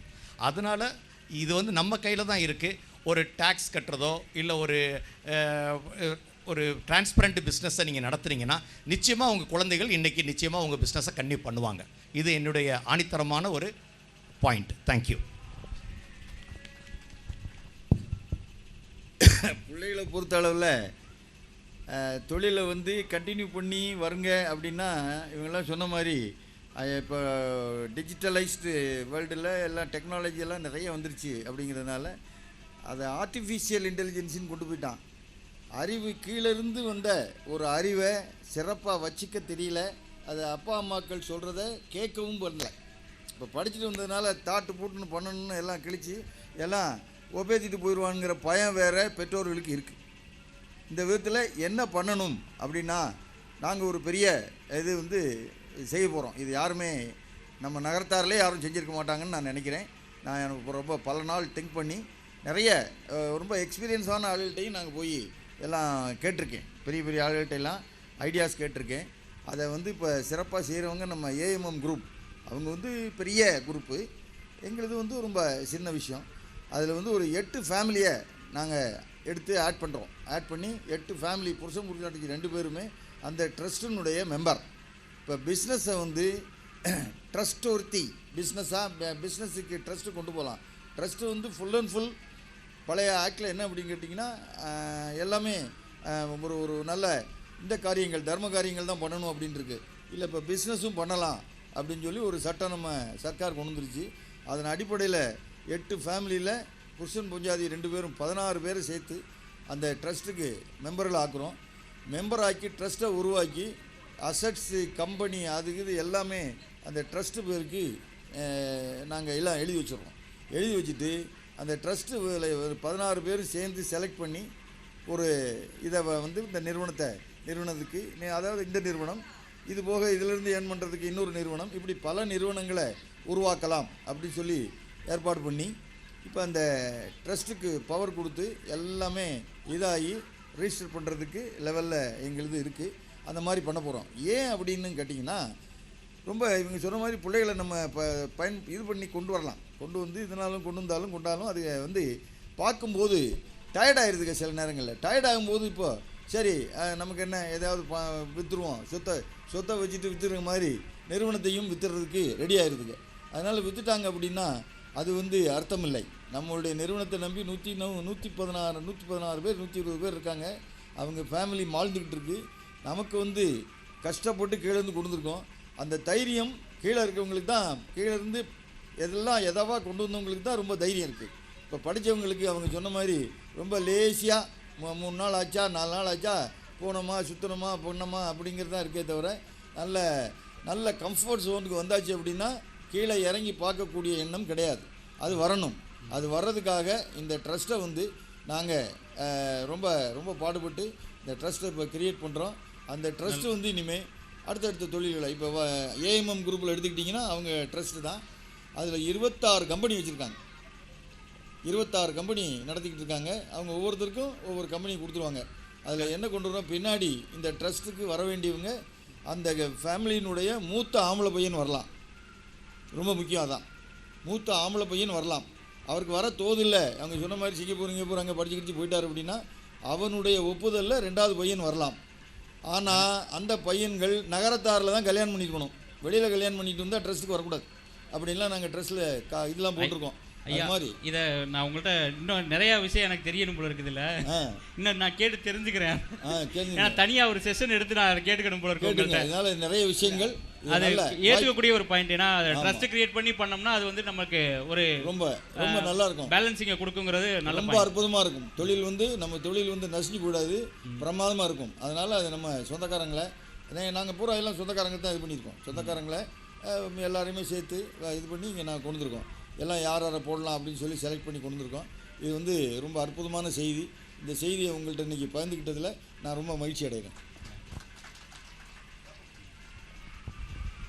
உங்களோட கேள்வி வந்து நம்ம தொழில் வந்து ஒரு 30-40 வருடங்களை தாண்டி நகரத்தார்கள் தொடங்கிய தொழில் வந்து வளராமல் இல்லைன்னா அடுத்த ஜெனரேஷன் அதாவது இப்போ பார்த்தீங்கன்னா சேலமில் பார்த்தீங்கன்னா ஏஆர் சொர்ணமஹால் வந்து 4வது ஜெனரேஷன் எடுத்துட்டாங்க மேடம்.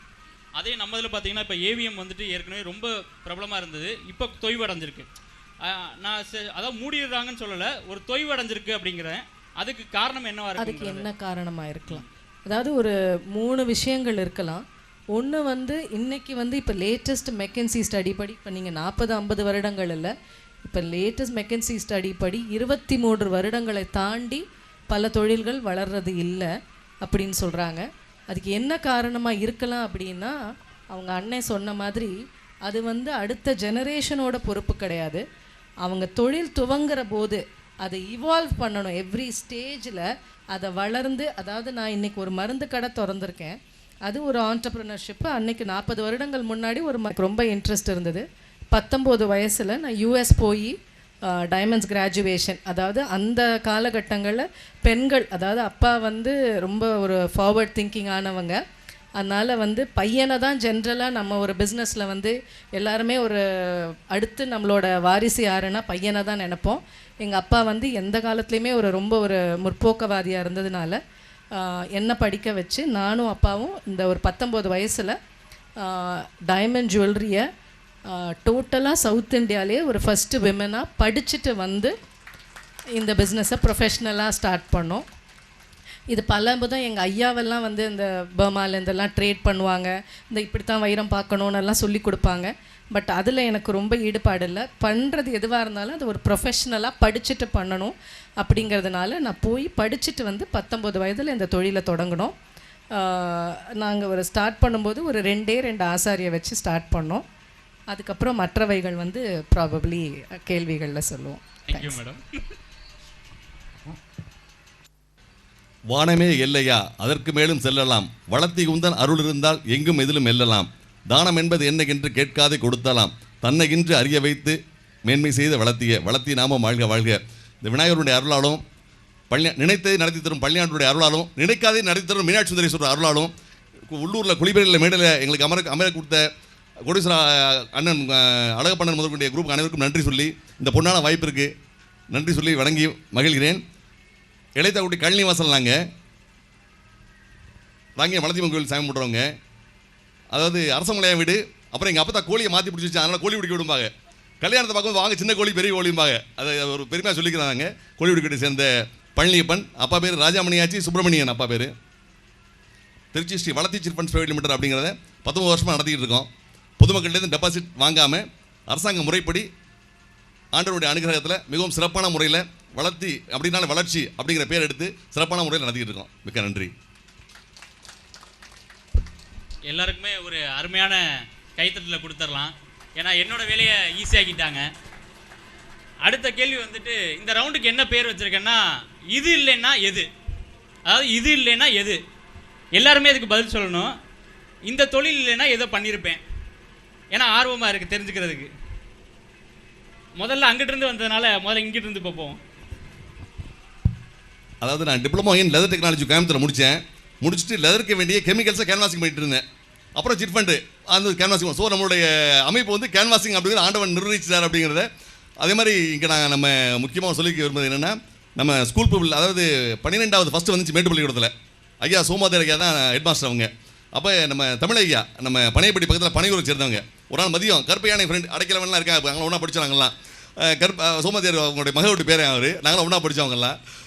அவங்க திருப்பதியோடைய ஆட்சி பையன் அவங்க கருப்பையான்னு இருப்பாங்க. நம்ம அவரை கூப்பிட்டு இருந்தாங்க. மதியம் வாங்க எதுவும் பள்ளி பண்ணோம்னு போனோம். என்ன இந்த ஸ்கூல் லீடராக இருக்கணும், நீங்கள் இந்த தமிழ் வாசிக்கணும், அந்த இதெல்லாம் சொல்லணும் அப்படின்னாங்க. என்னங்க எப்படி என்னென்னு. அப்புறம் இல்லை நீங்கள் இருக்கணும்னு சொல்லி ஸோ பகவானுடைய அனுகிரகத்தில் முதல்ல நம்ம ஸ்கூல் பீப்புள் லீடராக 11-12 ஃபஸ்ட்டு செட்டுறாங்க. இங்கே இருந்து சிறப்பாக பண்ணி அப்போவே அது கேன்வாசிங் மாதிரி ஆரம்பித்து கொடுத்துருச்சு நம்மளுடைய பகவானுடைய அனுகிரகத்தில். ஸோ கெமிக்கல் கேன்வாசிங் இருந்து சிட் கேன்வாசிங் போய் பண்ணிகிட்டு இருக்கோம். இது இல்லைனாலும் நம்மளுடைய கேன்வாசிங் சம்மந்தப்பட்ட அந்த தொழில் தான் பண்ணியிருப்போம் அப்படிங்கிறது என்னுடைய கருத்து.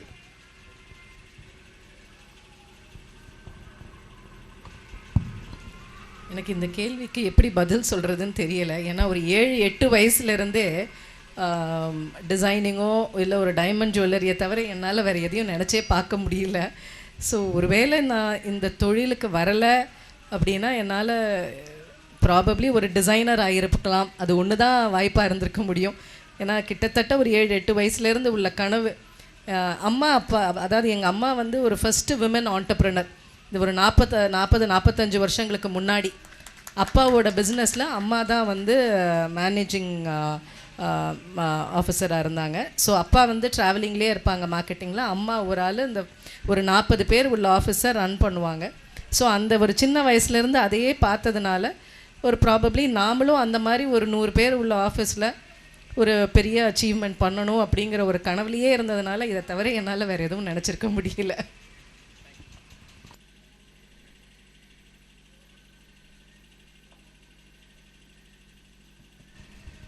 நான் வந்து இந்த தொழில் செய்யலைன்னா எந்த தொழில் செஞ்சுருப்போம் அப்படின்னு சொன்னால், நான் புத்தக கடையில் வேலை பார்த்தேன். எகின் பாதம்ஸுங்கிற இதில். அந்த முறையில் மதுரையிலலாம் ஒரு நியூஸ் ஏஜென்சி எடுத்து, ஒரு பெரிய மதுரையில் ஒரு சிட்டி நியூஸ் ஏஜென்சி அப்படின்னு சொல்லி ஒருத்தர் வச்சுருந்தார். அவர்கிட்ட போய் எல்லா விவரங்களும் கேட்டு எல்லா பத்திரிகைகளுக்குமே ஏஜென்சி எடுத்து, ஏன்னா மலேசியா சிங்கப்பூரில் நம்ம ஊர் பள்ளிக்கூடத்தாட்சி வகைரா வந்து பெரிய சுதர்சன் இதோன்னு சொல்லி ஒரு நியூஸ் ஏஜென்சி சிங்கப்பூரில் அந்த காலத்தில் பிரமாதமாக பண்ணாங்களாம்.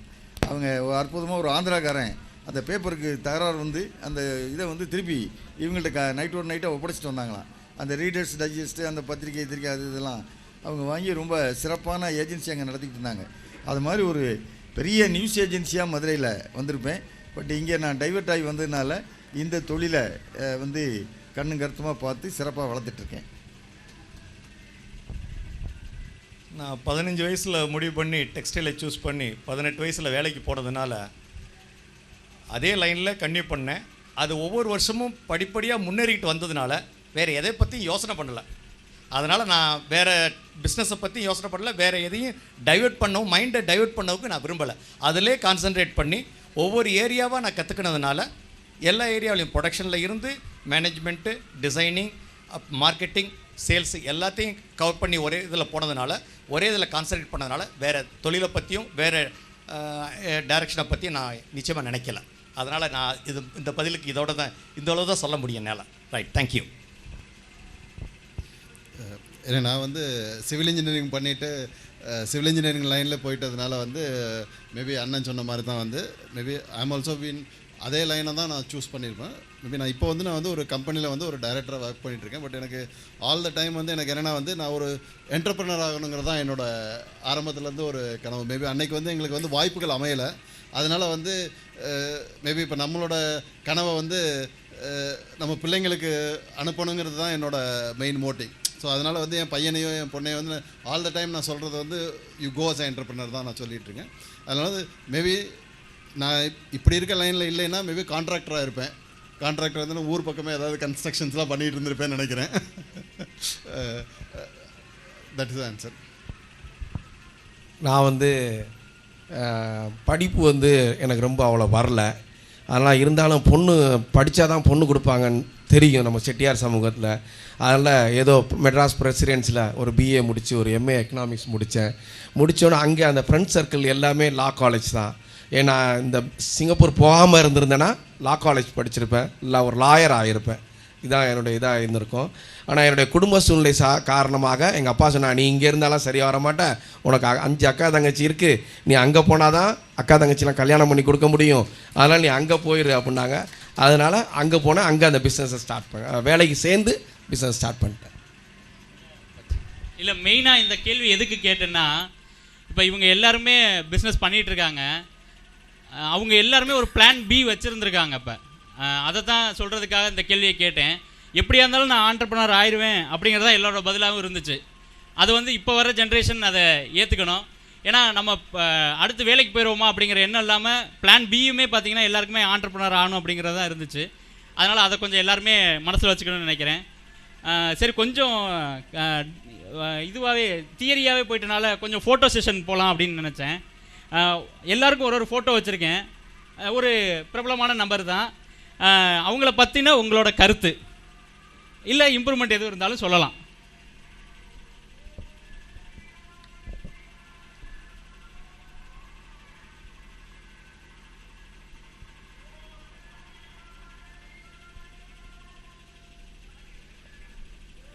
இது வந்து நம்ம பள்ளியப்பண்ணனுக்கு கொடுத்துட்றேன்.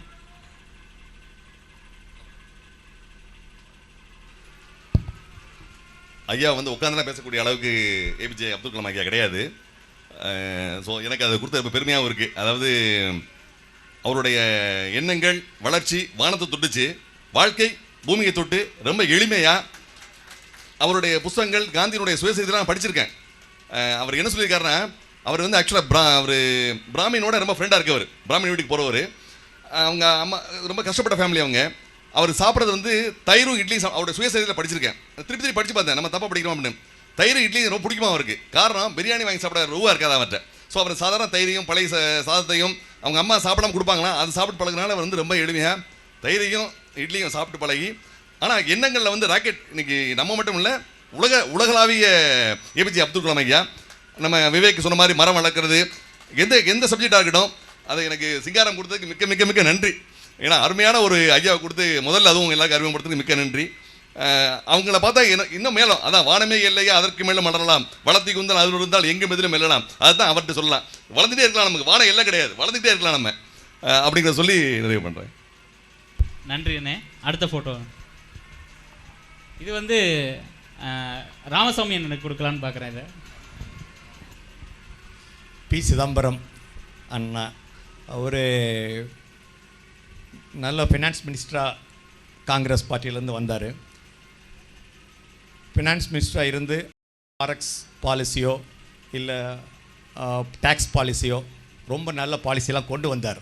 ஆனால் அவருடைய சூழ்நிலைகள் காரணமோ என்னமோ தெரியலை, அது எல்லாத்தையும் எக்ஸிக்யூட் பண்ண முடியலை. ஆனால் இப்போ உள்ள அரசாங்கம் அவருடைய பாலிசி, அவருடைய ஐடியாக்களை இன்றைக்கி வந்து நிறைவேற்றி வந்து அதில் சக்ஸஸ்ஃபுல்லாக இருக்காங்க. இன்னொன்று, அவர் நம்ம தொகுதியில் எம்பியாக இருந்தவர் பலமுறை. அவர் நினச்சிருந்தா நிறைய பண்ணியிருக்கலாம். ஆனால் அவருடைய சிச்சுவேஷன் சூழ்நிலைகள் எப்படி இருந்திருக்குன்னு தெரியலை, அதனால் கூட அவரால் செய்ய முடியாமல் இருந்திருக்கலாம் அப்படிங்கிற ஒரு சின்ன வருத்தம், அவ்வளோதான், வேற ஒன்றும் இல்லை. Right, thank you. அடுத்த போட்டு இது வந்து இருக்கிறதுலே பெரியவருக்கு தான் கொடுக்க முடியும், அதனால் ஐயாவுக்கு கொடுத்துடலான்னு நினைக்கிறேன். இது எதுவும் நான் பண்ணலை, கம்பெனி பண்ணது. இல்லை, எனக்கு ரொம்ப பிடித்தவர் கலைஞர். ரொம்ப சாதாரண விஷயம் இல்லை. அவர் வந்து கட்சியில் வந்து கட்சி இப்போ இருக்கிற நடைமுறை அது இதெல்லாம் கூட நம்ம விட்டுறலாம். ரொம்ப ரொம்ப உயர்ந்த மனிதர். எப்போவுமே தொழில் முனைவோருக்கு வந்து மன அமைதியும் ஒரு சந்தோஷமும் ரொம்ப வேணும். ரொம்ப கண்டிப்பாக முக்கியம். இப்போ நாங்கள் காலைல மார்னிங் பார்க்குக்கு வாக்கிங் போகிறோம். அப்போ இங்கே நாங்கள் ஒரு 10 பேர் கொஞ்சம் ஏஜ்டு பீப்புள் எல்லாம் உட்காந்து நல்லா டிஸ்கஸ் பண்ணி நல்லா ஜாலியாக சந்தோஷமாக நல்லா என்ஜாய் பண்ணிட்டு வருவோம். அந்த மாதிரி என்ஜாய் பண்ணிட்டு வந்தாவே கண்டிப்பாக உங்களுக்கு ஒரு சீக்கு ஓகே இதல்ல நல்லா அற்புதமாக இருப்பீங்க அப்படின்னு சொல்லுவாங்க. அது மாதிரி அவர் அங்கே நாங்கள் பேசிக்கிட்டு இருந்தபோது சொன்ன விஷயம், அங்கே நாகேஷ்னு ஒருத்தர், அப்புறம் நம்ம பிரபுன்னு ஒருத்தர், 2 பேரும் எங்களுக்கு வேண்டியவங்க. அங்கே உட்காந்து பேசிகிட்டு இருந்தோம். அவர் கலைஞரை பார்க்க போகும்போது அறிமுகப்படுத்தினாங்களாம். ஏன் நாகேஷ், இவர் பேர் நாகேஷ், இவர் வந்து பிரபு, எங்கேயா சத்யராஜா காணும் அப்படின்னாராம். அவங்க வரல அப்படின்னு சொல்லிட்டு அவரை அறிமுகப்படுத்த வேண்டியான நடிகர்களாக கொண்டு வந்து அறிமுகப்படுத்துவீங்க அப்படிங்கிற மாதிரி ஒரு பெரிய காமெடியை உருவாக்குனாங்க. அதை விட பிரமாதம். ரொம்ப ஒரு இப்போ அவங்க பாடலில் சொன்னாங்க பாருங்கள், கண்ணதாசன் பாடலில் எப்படி அவர் வந்து ரொம்ப அற்புதமான விஷயங்களை சொன்னார் அப்படின்னு சொல்லி. அப்படி ஒரு வாலி ஒரு தரம் கதை எழுதிக்கிட்டு இருக்கும்போது ரொம்ப அற்புதமான விஷயம் கதை எழுதிட்டு ஒரு பாடல் போட்டாராம், எம்ஜிஆருக்கு பாட வேண்டிய பாட்டு. அந்த பாட்டில் வந்து ரொம்ப பிரமாதமாக சொல்லி பாட்டை போட்டிருக்காரு. அடுத்த வரி வரவே இல்லையா. நான் அளவோடு ரசிப்பவன் அப்படின்னு வாலி வரியே எழுதிட்டார். அடுத்த வரி எழுதுறதுக்கு அவரால் முடியல. ரொம்ப சிந்திச்சுட்டே இருந்திருக்காரு. என்னையா வாலி இப்படி என்னையா பண்ணிகிட்ருக்காரு அப்படின்னாராம். இந்த மாதிரி பாட்டுக்கு அடுத்த வரி வரமாட்டேங்குது. நான் எதையும் அளவின்றி கொடுப்பேன்னு எழுதியா அப்படின்னாராம். அளவின்றி கொடுப்பேன்னு எழுதினவுடனே அந்த பாட்டு வரி வந்துருச்சான். பிரமாதமாக எழுதி அந்த பாட்டை சொல்லும்போது அற்புதமாக எம்ஜிஆர் கட்டி பிடிச்சாராம். ஐயோ என்னையை கட்டி பிடிக்காதையா, கலைஞர் சொன்ன வார்த்தையாது. அந்த மாதிரி ரொம்ப அற்புதமான கலைநயம் அண்டு ரொம்ப அவர் வந்து எதுலையுமே எக்ஸ்ட்ரீம். கண்ணதாசன் எப்படி பாட்டில் எக்ஸ்ட்ரீமோ அது மாதிரி கற்பனை நயத்தில் அவர் ரொம்ப ஒரு எதுலையுமே ஈடுகட்ட முடியாத ஒரு கெட்டிக்காரர். அப்போ எல்லா இடத்துலையுமே காமெடியும் கொண்டு வருவார். அப்போ சொன்னாராம், என்ன கலைஞர் இவ்வளோ நேரம் லேட்டாக வந்துட்டுருக்கீங்க அப்படின்னாராம். காலையில் நான் மீட்டிங் போனேன், இப்போ ஷூட்டிங் வந்திருக்கேன், இனிமேல் தான் ஈட்டிங் போவேன் அப்படின்னாராம். அந்த மாதிரி அவ்வளோ ஒரு சிறப்பாக எந்த நேரத்துலையும் இதுமாறான். அதே நேரத்தில் நம்ம இவரும் துரைமுருகன் அவரை பார்த்து ஒரு தரம் கேட்டிருக்காரு, என்ன நீங்கள் சட்டசபைக்குள்ளே இதுக்குள்ளே போன உடனே செக்ரட்டேரியட்டில் போன உடனே மாறிடுறீங்க, இங்கே வந்த உடனே தோளில் கை போட்டு ஜாலியாக பேசுகிறீங்க அப்படின்னாராம். அங்கங்கே அப்பப்போ மாறிக்கணுமையா, அதான் ஏன் முக்கியம் அப்படின்னு சொல்லி ரொம்ப சொன்னாராம். இன்றைக்கி காலையில் கிடச்ச ரொம்ப முக்கியமான விஷயம், ஒரு வெள்ளூர் கோயம்புத்தூர் பக்கத்தில் வெள்ளலூருங்கிறத 30 வருஷமாக பிரசிடெண்ட்டாக இருக்காராம். அவர் ஒரு இதுக்காக எங்கள் ஆஃபீஸில் செட்டில்மெண்ட் பேசுறதுக்காக வந்திருந்தாங்க. அவருடைய மருமையன் டாக்டரு. அப்போ அந்த ஏரியாவில் 30 வருஷமாக இருக்காருன்னா அது இவர் பாசியே ரொம்ப சிதம்பரம் அவர் வந்து ரொம்ப அதை அற்புதமாக பேசினாராம். அவர் இந்த நம்ம இவர் மூப்பினார் கட்சியை சேர்ந்தவர். அவ்வளவு ஒரு அற்புதமான ஆளாம். நான் அதனால் ரொம்ப ஒரு சிறந்த அரசியல்வாதியினுடைய மருமகன் நீங்கள். ஜனங்க இது ஒரு இப்போ கவர்மெண்ட் ஆஃபீஸில் ஒர்க் பண்ணிகிட்டு இருக்காரு. மெடிக்கல் லைன் நல்லா இருக்குது, நீங்கள் இப்போ பண்ணிகிட்ருக்கீங்க, ரொம்ப சந்தோஷமாக பண்ணுங்கள், எனக்கு பெருமையாக இருக்குன்னு சொல்லி செட்டில்மெண்ட்டில் நிறைய நெகோசியேஷன்லாம் பண்ணிவிட்டு அப்போ அவர் சொன்னார், அந்த 250 ஏக்கரை எடுத்து இடங்கள்லாம் எடுக்க போய் பெரிய பிரச்சனை வந்துருச்சான். அதை பூரா இவர்கிட்ட போய் ரிப்போர்ட் பண்ணியிருக்காங்க. எடுக்கவே மாட்டேன்ட்டாங்களாம். பொங்கலூர் பழனிசாமி அப்புறம் இன்னொருத்தர் எல்லாம் 3 பேரும் சேர்ந்து இந்த மாதிரி இதை வந்து எடுக்கக்கூடாது, அதில் நீங்கள் ஒதுக்கிங்க, நீங்கள் உங்களுக்கு வேணுங்கிறத நாங்கள் பண்ண சொல்லிடுவோம் கம்பெனியில் அப்படி இப்படின்னு சொல்லியிருக்காங்க. அதை வந்து நம்ம சிதம்பரத்திட்ட வந்து அவர் ரிப்போர்ட் பண்ணியிருக்காரு. அப்போ அவர் போய் பார்த்துட்டு ரொம்ப பாராட்டிட்டு லேசாக கலைஞர்கிட்ட சொன்னாராம். கலைஞர் உடனே சொன்னாராம், எதிர்கட்சிக்காரர் சொல்லியிருக்காரு, உடனே அந்த இதை மாற்று, ஷிஃப்டிங் பண்ணுன்னு சொல்லி அப்படியே மாற்றிட்டாராம். அந்த இதில் வந்து ரொம்ப பேர் எடுத்து இன்றைக்கும் அவங்க ஃபேமிலி எந்த கட்சியும் அங்கே வந்து ஊடாட முடியாது, அவ்வளோ உண்மையாக அரசியலில் இருக்கிறதுனால ஒரு சிறப்பானவராக இருக்கார். அதனால் கலைஞர் ரொம்ப ஒரு பெரிய சிறந்த உயர்ந்த மனிதர். அதை நம்ம பாராட்டணும். நன்றி. அடுத்த ஃபோட்டோ மாட்டிடுங்க, ஏன்னா சில நேரத்தில் மாடாடுன்னு நினச்சிருவாங்க. இது வந்து திருப்பதி அண்ணனுக்கு அண்ணாமலை அண்ணன் சொல்லிடுங்க, சாரி ராமநாதன் அண்ணன் சொல்லிடுங்க நீங்கள். ஓகே, மோடி வந்து தெரியாத ஆளே இருக்க முடியாது. அவர் வந்து உலகில் மிகச்சிறந்த தலைவர்கள் ஒருவர். ஏன்னா எல்லா கண்ட்ரிலையும் பாராட்டப்படக்கூடிய ஒரு தலைவர். இந்தியா வந்து ஒரு வளர்ந்த நாடாக உருவாக்குங்கிறதுல ரொம்ப முயற்சி பண்ணிகிட்டு இருக்காரு. சொந்த முயற்சியில் முன்னுக்கு வந்தவர். எனக்கெல்லாம் ஒரு ரோல் மாடல். ஏன்னா நானும் சொந்த முயற்சியில் முன்னுக்கு இது பண்ணது நல்ல ரோல் மாடல். அவர் சொந்த முயற்சியில் வந்து இதான் எனக்கு தெரிஞ்ச மோடியை பற்றி. பாலிடிக்ஸ் எனக்கு ரொம்ப தெரியாது. இல்லை, நானும் ரொம்ப பாலிடிக்ஸ்லாம் பண்ணுறது இல்லைண்ணே. அதனால தான் எல்லா கட்சிக்கும் ஒரு ஆள் போட்டிருக்கேன். அடுத்த photo. இது வந்து ஏழுமலையான கொடுத்தா தான் கரெக்டாக இருக்கும். அதனால் திருப்பதி என்னை எடுத்துக்கலாம். Super star Rajinikanth. நிறைய பாசிட்டிவ் திங்ஸ் அவர்கிட்ட வந்து எடுத்துக்கலாம்.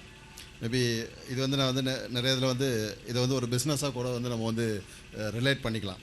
ஏன்னா வந்து ஃபஸ்ட்டு வந்து அவுட் ஆஃப் பாக்ஸ் திங்கிங். அவர் வந்து ஃபஸ்ட்டு ஒரு கண்ட்ராக்டராக இருந்தார். கண்ட்ராக்டர் இருந்து அதுலேருந்து கம்ப்ளீட்டாக லைன் மாறி வந்தது வந்து it is out of box thinking. So நம்மளால வந்து ஒரு அவுட் ஆஃப் பாக்ஸ் திங்க் பண்ணி வெளியில் வந்து பண்ண முடியும்னு நினச்சாரு. அதனால் வந்து இஸ் டன் தட். அதுபோல் இன்றைக்கி வந்து ஐ திங்க் வந்து மோர் தென் 150 மேபி 170 ஃபிலிம்ஸ் பண்ணியிருக்கிறார் இன்றைக்கி. அவர் வந்து எல்லாத்துலேயும் வந்து அவரோட ஸ்டைலை வந்து ஒரு தனித்திறமையாக வந்து காமிச்சிக்கிட்டார். ஸோ அதனால் அவரோட ஸ்டைல் வந்து கிரியேட்டட் அஸ் அ பிராண்ட். அவரோட ஸ்டைல் வந்து இட் இஸ் அ பிராண்ட். அப்படி தான் நான் வந்து கன்சிடர் பண்ணிக்குவேன். மேபி அவரோட ஆன்மீகம் வந்து எல்லோரும் வந்து ஃபாலோ பண்ண வேண்டியது அப்படிங்கிற மாதிரி வந்து மேபி நம்ம எல்லோரும் வந்து ஒரு ஆன்மீகத்தில் வந்து ஒரு முழு ஈடுபாடோடு இருக்கிறதுனால வந்து அவரோட ஆன்மீகம் வந்து அந்த மாதிரி நம்ம எடுத்துக்கலாம். அதோட இன்னொன்று என்ன சொல்லுவேன், நான் வந்து ரிட்டையர்மெண்ட்டே எடுத்துக்காத ஆள். இன்றைக்கு வரைக்கும் வந்து still in 70s also is been actually been working. As a பிஸ்னஸ்க்கு வந்து ரிட்டையர்மெண்ட் கிடையாது. எப்போ வேணாலும் நம்ம வந்து பண்ணிக்கிட்டே இருக்கலாம். இதான் வந்து பாசிட்டிவாக என்னால் திங்க் பண்ண முடிஞ்சது. கண்டிப்பாக. அடுத்து இது நான் வந்துட்டு வேற கடைசியாக கொடுக்க முடியாதுன்னு கொடுக்கல, அவங்களுக்காகவே தயாரித்து வச்சுருந்தது தான். நீங்கள் சொல்லலாம் மேடம். அம்மா என்று அழைக்காத உயிரில்லையே அப்படின்னு சொல்கிற அளவுக்கு ஜெயலலிதா அம்மா வந்து இது எல்லாருக்கும் தெரிஞ்சது. அதாவது கட்சியிலிருந்து ஒரு சமயத்தில் வெளியேற்றப்பட்டு அதுக்கப்புறம் தனிமையாக ஒரு தனி விமனாக ஒரு கட்சியில் பிரம்மாண்டமாக, அதாவது ஒரு பவர்ஃபுல்லாக ஷி கேம் பேக். ஜெயலலிதா அப்படின்னு சொன்னால் ஒரு சிங்கிள் வேர்ட், ரிலேட்டபிள் வேர்ட் என்ன அப்படின்னு கேட்டிங்கன்னா இட்ஸ் பவர். அவ்வளோ ஒரு பவர்ஃபுல் லேடியாக வந்து, அதாவது ஒரு தடவை இல்லை பல முறை ஆட்சிக்கு வந்து அந்த அட்மினிஸ்ட்ரேட்டிவ் ஸ்கில், அவங்க ஒரு சிங்கிள் விமனாக இருந்து அந்த ஒரு administrative skill and her power, அது எவ்வளோ ஒரு பியூட்டிஃபுல்லாக ஒரு கட்சியில் யூஸ் பண்ணி ஒரு ஒரு ஒரு கிரேட் இன்ஸ்பிரேஷன்னு சொல்லலாம். ஸோ அதாவது நமக்கு ஒரு கட்சியிலேருந்து வெளியில் வந்துட்டோம், ஒரு சிங்கிள் விமனாக இருக்கோம், என்ன பண்ண முடியும்னு நினைக்கல. அதை விட ஒரு 10 times பவர்ஃபுல்லாக பிரமாதமாக வந்து ஆட்சி ஆண்டவங்க. So I think she is a great inspiration for every single, நான் விமென்னு சொல்ல மாட்டேன், ஃபார் எவ்ரி சிங்கிள் பர்சன். அவங்க வந்து she is a great inspiration. Thank you. எதுக்காக இந்த ரவுண்டு கொடுத்துருந்தோம்னா, எல்லாருமே பாலிடிக்ஸ் லீடராக உங்களுக்கு தெரியும், இல்லை ஒரு துறையில் பெரியவங்களாக தெரியும். இவங்க எல்லாருமே ஆண்டர்ப்ரனர்ஸ் தான். ஏன்னா அவங்க கட்சியோ இருக்கட்டும், இல்லை அவங்களோட இதுவாக இருக்கட்டும், கட்டி காத்திருக்காங்க. அவங்க இருக்கிற வரைக்கும் கட்டி காத்திருக்காங்க. அதனால் really hats off to them. அதனால தான் நான் வந்து இந்த சப்ஜெக்டை இங்கே கொண்டு வந்தேன். நீங்கள் இது விளம்பரத்துக்கு போயிடலாம். இந்த அடுத்த ரவுண்டு என்ன கேட்க போகிறேன்னா, முக்கியமான 2 கேள்விகள் கேட்கணுன்ட்டு இருந்தேன். நம்ம ஆளுங்க பற்றி தான். என்னென்னா, நம்ம ஸ்தாபனங்கள் பார்த்திங்கன்னா ஒரு கொஞ்சம் வருஷங்களுக்கு முன்னாடி என்ன பார்த்தீங்கன்னா, நம்ம ஸ்தாபனங்கள்லாம் வந்து ஒரு 40 வருஷம் 50 வருஷம் கண்டினியூஸாக அடுத்த தலைமுறை எடுத்துக்கிட்டே வந்துக்கிட்டே இருந்தாங்க. இப்போ அது குறைஞ்சிருக்கோ அப்படிங்கிற மாதிரி எனக்கு ஒரு என்னையோட திங்கிங் ஒன்று. என்ன காரணமாக இருக்கலாம், அதை உங்கள்கிட்ட தான் கேட்டுக்கணும். பெற்றோர்கள், அதாவது அப்பாவோ அம்மாவோ அதை தைரியமாக கொடுத்துட்றது இல்லையா, இல்லை பிள்ளைங்க வாங்கிக்கிறது இல்லையா?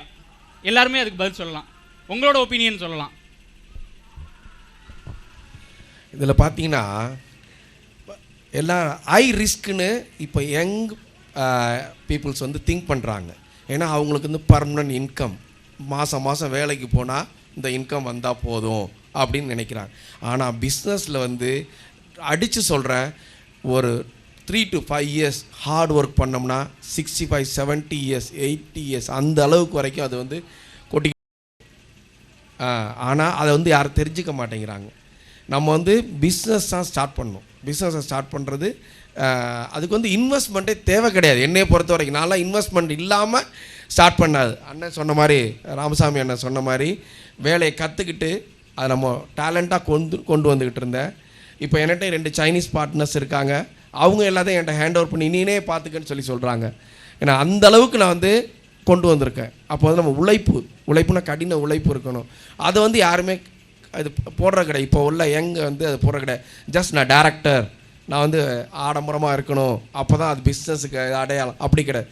கீழேருந்து எல்லாமே தெரிஞ்சுக்கிட்டு வந்தாங்கன்னா is very useful for every one.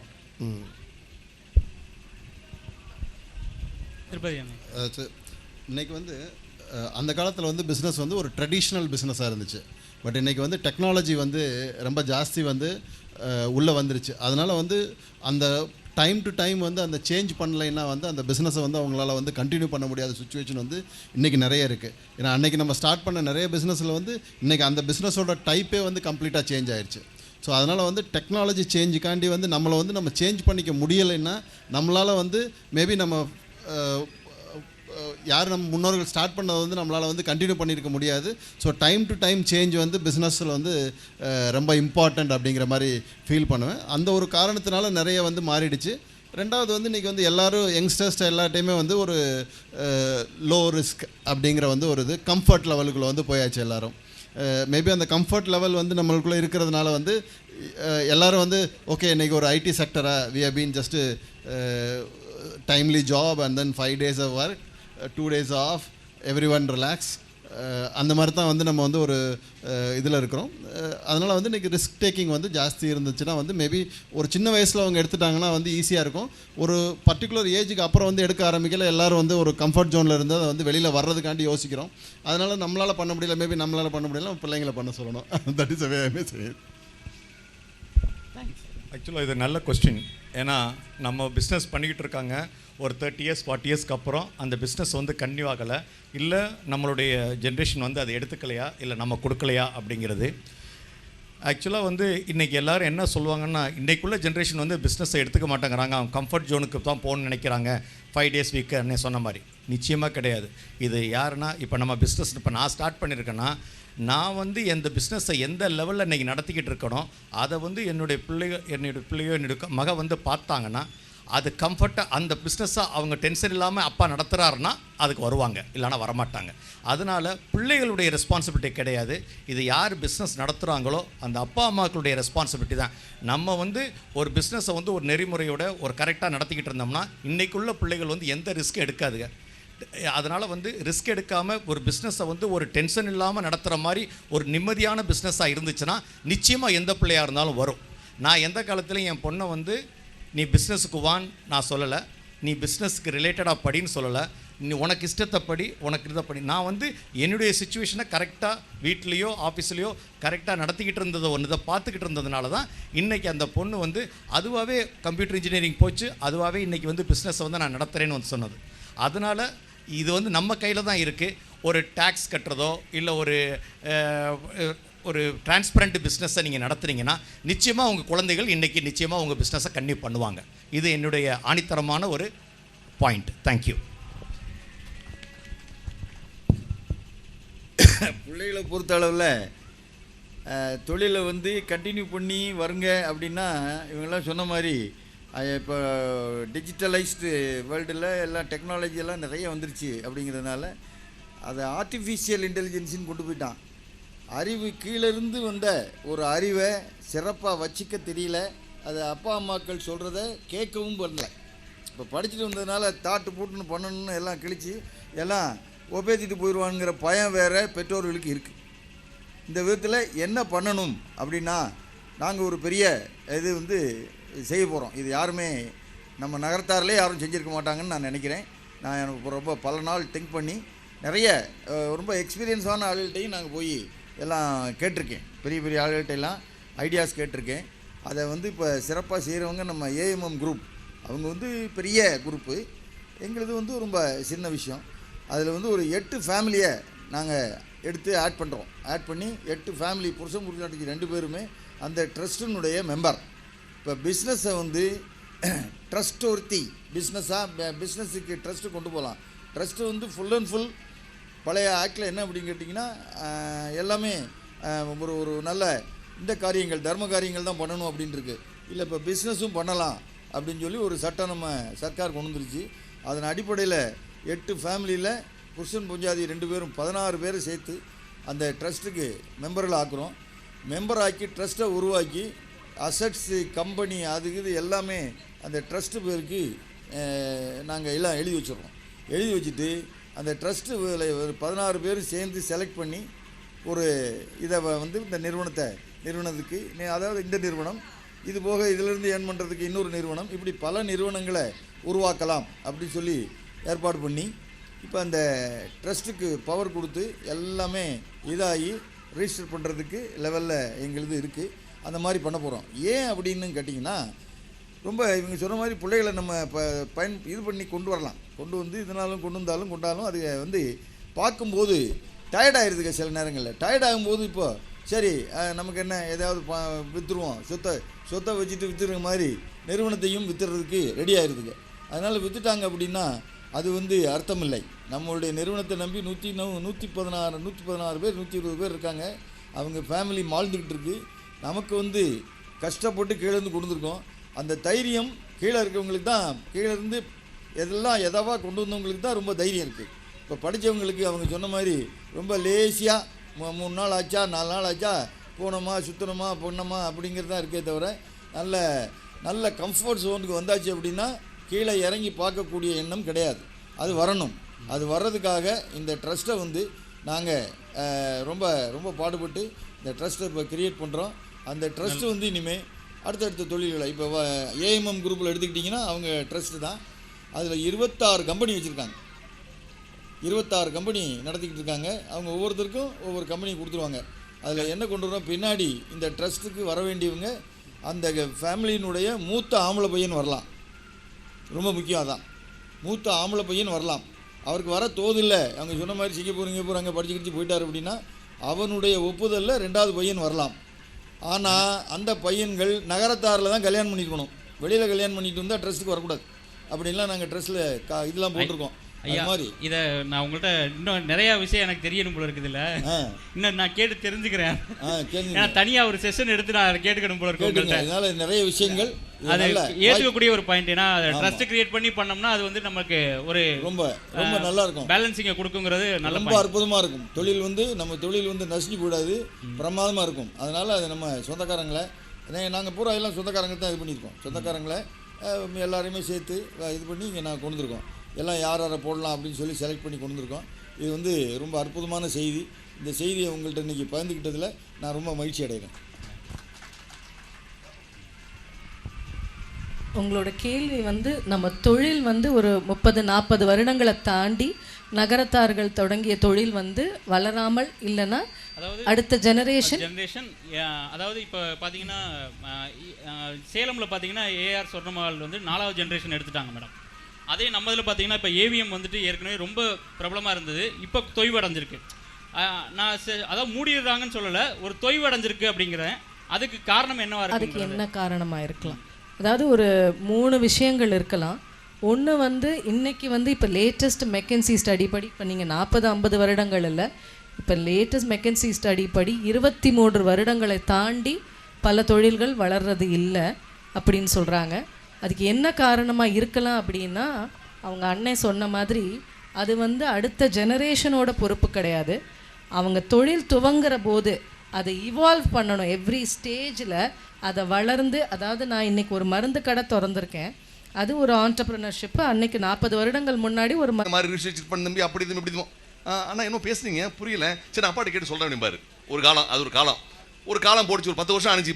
இப்போ அந்த பையனை பார்த்தோம்னா ஒரு எனக்கெல்லாம் வயசு ஒரு இதுக்காக சொல்ல, ஒரு உண்மை வெளிப்படையாக சொல்கிறக்காக சொல்கிறேன், 49 முடியெல்லாம் கருப்பாக இருக்குது பாருங்க எவ்வளோ. ஏன்னா அந்த பையன் ஒருத்தர் 4-5 பேர் பார்த்தேன், ஒரு அப்படி கண்ணெலாம் உள்ளே போய் ஆள்லாம் அப்படி டையாக இருக்கும்னு. அதான் என்ன டையில்ப்பா நீங்கள் வேற உண்மையான முடியுப்பா. அவங்க பார்த்தீங்கன்னா அந்த மாதிரி ரொம்ப ஒரு குனிஞ்சு ஆள் பார்க்கவே ஒரு திடகாத்திரம் இல்லாமல் ரொம்ப சாதாரணமாக. ஏன்னா அந்த கம்ப்யூட்டரில் உறிஞ்சி எடுத்துடுறாங்க, 1.5 லட்சம் சம்பளத்தை வாங்கி இப்போ அழகாக கொடுத்துட்றான். ஏன்னா காமிக்கிறாங்க எங்களுக்கு வாட்ஸ்அப்பில் 42,000 சம்பளம் இருக்கியா விளைவிக்கிறியா 3 மாதத்தில் அவ்வளோ தெளிவாக இருக்குது. இப்போ கம்ப்யூட்டர் இதெல்லாம் ஒன்றுமலா போச்சு. இப்போ திருப்பி அதாவது முன்னாடி போனதெல்லாம் இப்போ வருதுங்க. பெண்கள் வந்து பார்த்தீங்கன்னா இந்த மாதிரி சட்டை அந்த காலத்து சித்திலாம் நம்ம ஃபோட்டோவில் பார்த்தீங்கன்னா போட்டுப்பாங்க பாருங்க, ஜாக்கெட் இப்படி வச்சு. இந்த காலத்தில் ஃபேஷன் தான் போடுறாங்க. அது மாதிரி கம்ப்யூட்டரில் பஃப் வச்சுதா அந்த மாதிரி அவங்க சொன்ன மாதிரி இன்னைக்கு தேதி அப்டேஷனை நம்ம ஆகலை அப்படின்னா கண்டிப்பாக தொழில் வளர்ச்சி கிடையாது. நாங்கள் எதுனாலும் இன்னைக்கு காலையில் விடிஞ்சா எதிர்ச்சா தும்முனா விசாலாச்சி ஃபண்ட் அண்ணன் தான் கேட்டுக்குவேன். நடராஜன் சொல்லுவார், தம்பி எனக்கு பையெல்லாம் வெளிநாட்டு போயிட்டாரு, சொல்லதுக்கு ஆள் இல்லை, எதுனாலும் உடனே கேள்ராஜா அம்மாவார். ஃபோன் பண்ணி கேட்டோம்னா ஒரு விஷயத்துக்கு இந்த பக்கத்தில் இத்தனாவது வரியில் அவன்கிட்ட கூட காமிப்பார். அதனால் உங்களுக்கு சொல்லிக் கொடுக்கவோ அந்த மாதிரிங்க. அதாவது நீங்கள் ஒன்று படிக்கணும்னா உங்களுக்கு அறிவு வேணும், பணம் வேணும், எல்லாம் வேணும். ஆனால் தொழில் ஆரம்பிக்கணும்னா எதுவுமே வேண்டாங்க. அறிவு வேண்டாம், படிப்பு வேண்டாம், பணம் வேண்டாம், எதுவுமே வேண்டாம். ஒன்றே உண்டு, எண்ணியர் திண்ணியராக பெறின். எண்ணியர் எண்ணியாங்கு எய்துவர் எண்ணியர் திண்ணியராக பெறின். நம்மளுடைய டியூட்டியை மட்டும் கரெக்டாக கான்சியஸாக செஞ்சோம்னா நம்ம மீனாட்சி சுந்தரேஸ்வரம்மன் எதுக்காக இருக்காங்க? அவங்களுக்கு என்ன வேலை? அவங்க வேட்டியை மடிச்சு கட்டு வந்து நம்மளுக்கு உதவி பண்ணுவாங்க. அப்படி பண்ணி முன்னுக்கு வந்தவங்க நாங்கள்லாம். ஏன்னா நாங்கள் ஆரம்பிக்கும் போது 750 ரூபா 20 மாதம் 15000 வச்சுட்டு ஆரம்பித்தோம். புதுக்கோட்டையில் சைக்கிளில் வந்து சைக்கிள் வாடகைக்கு அரசியல் எடுத்துக்கிட்டு கலெக்ஷன் போவேன். இப்போ நாங்கள் கேன்வாசிங் பண்ணுறதே இல்லை, அதுவாக ஆக ஆரம்பிச்சிருச்சு 19 வருஷத்துலேயே. ஸோ நம்ம என்ன பண்ணணும், எதை பண்ணணும்? அதே மாதிரி இவங்க சொல்கிற மாதிரி முக்கியமாக அப்பா அம்மார்கள் பிள்ளைங்கள்ட்ட கொடுக்காதனால தான் தொழில் வளர மாட்டேங்குது. ஏன்னா நாங்கள் என்ன பண்ணுவோம், நம்ம கவர்மெண்ட் ஸ்டாஃப் கையெழுத்து வாங்கினா மதுரைக்கு போயோ திருச்சிக்கு போயோ திருநெல்வேலி போய் பார்ப்போம். நடராஜன் இவர் நம்ம உமாபதி என்ன சொல்லுவார், அண்ணே ஓடிட்டே இருந்தீங்கன்னா எந்தெந்த ஊருக்கு ஓடுவீங்க, உட்காருங்க. இப்போ அந்த மாதிரி பண்ண ஆரம்பிச்சிருக்கோம். பேப்பர்லேயே பார்க்குறது எவ்வளோ டேக் ஹோம் சேலரி வாங்குறாரு, என்ன பண்ணுறாரு, என்ன வாங்கிட்டு காலையிலேருந்து சாயங்காலத்தில் ஆஃபீஸில் உட்காந்தமா பேப்பர்ஸை பார்த்து ஃபைல் பண்ணமா போனோமா அப்படிங்கிற சிஸ்டத்தை நம்ம அடாப்ட் ஆகிட்டு, ஆச்சு சொன்ன மாதிரி நம்ம அடாப்ட் ஆகிட்டு, அதான் முக்கியம். நம்ம அடாப்ட் ஆக மாட்டாங்க, நம்ம தைரியமாக இருக்க மாட்டேங்கிறோம். அதனால தான் பிள்ளைகளை கொடுக்க மாட்டேங்கிறோம். அதே மாதிரி இப்போ எங்கள் ஆஃபீஸ் ஸ்டாஃபை ஒரு நாங்கள் கூட தண்ணி பாட்டில் வந்துருச்சு. ஏன்னா இந்த விஷயங்கள் நிறைய வந்து நம்ம ஒளிவு மறைவாக பேசுறதுனால சொல்கிறோம். இப்போ நான் எங்கள் ஆஃபீஸ் ஸ்டாஃபில் நேரடியாக பண்ணுறோம். முதல் செக் எழுதாது, பரவாயில்ல தப்பு பண்ண விடுங்க, அடுத்தடுத்து அதே மாதிரி ஆஃபீஸ் ஸ்டாஃப் மாதிரி பையன் நாளைக்கு தப்பு பண்ணாருன்னா சரியாக வந்துடுவார். அந்த ரஜினிகாந்த் சொல்கிற மாதிரி சுருட்டை ரூம்குள்ளே விட்டு குடிக்க விட்டார்ல, தப்பு பண்ணால் நாளைக்கு சரியாக வந்துடும். ஸோ தப்பு பண்ண விட மாட்டாங்கன்னா பசங்களையோ பொண்ணுங்களையோ விட்டோம்னா நிச்சயமாக அவங்க சொன்ன மாதிரி நம்மளுடைய ஜீன் அதனால் பிரமாதமாக வரும். தொழில் மிகுந்த நம்முடைய வளர்ச்சிக்கும் அனைத்துக்கும் உதவியது தொழிலே.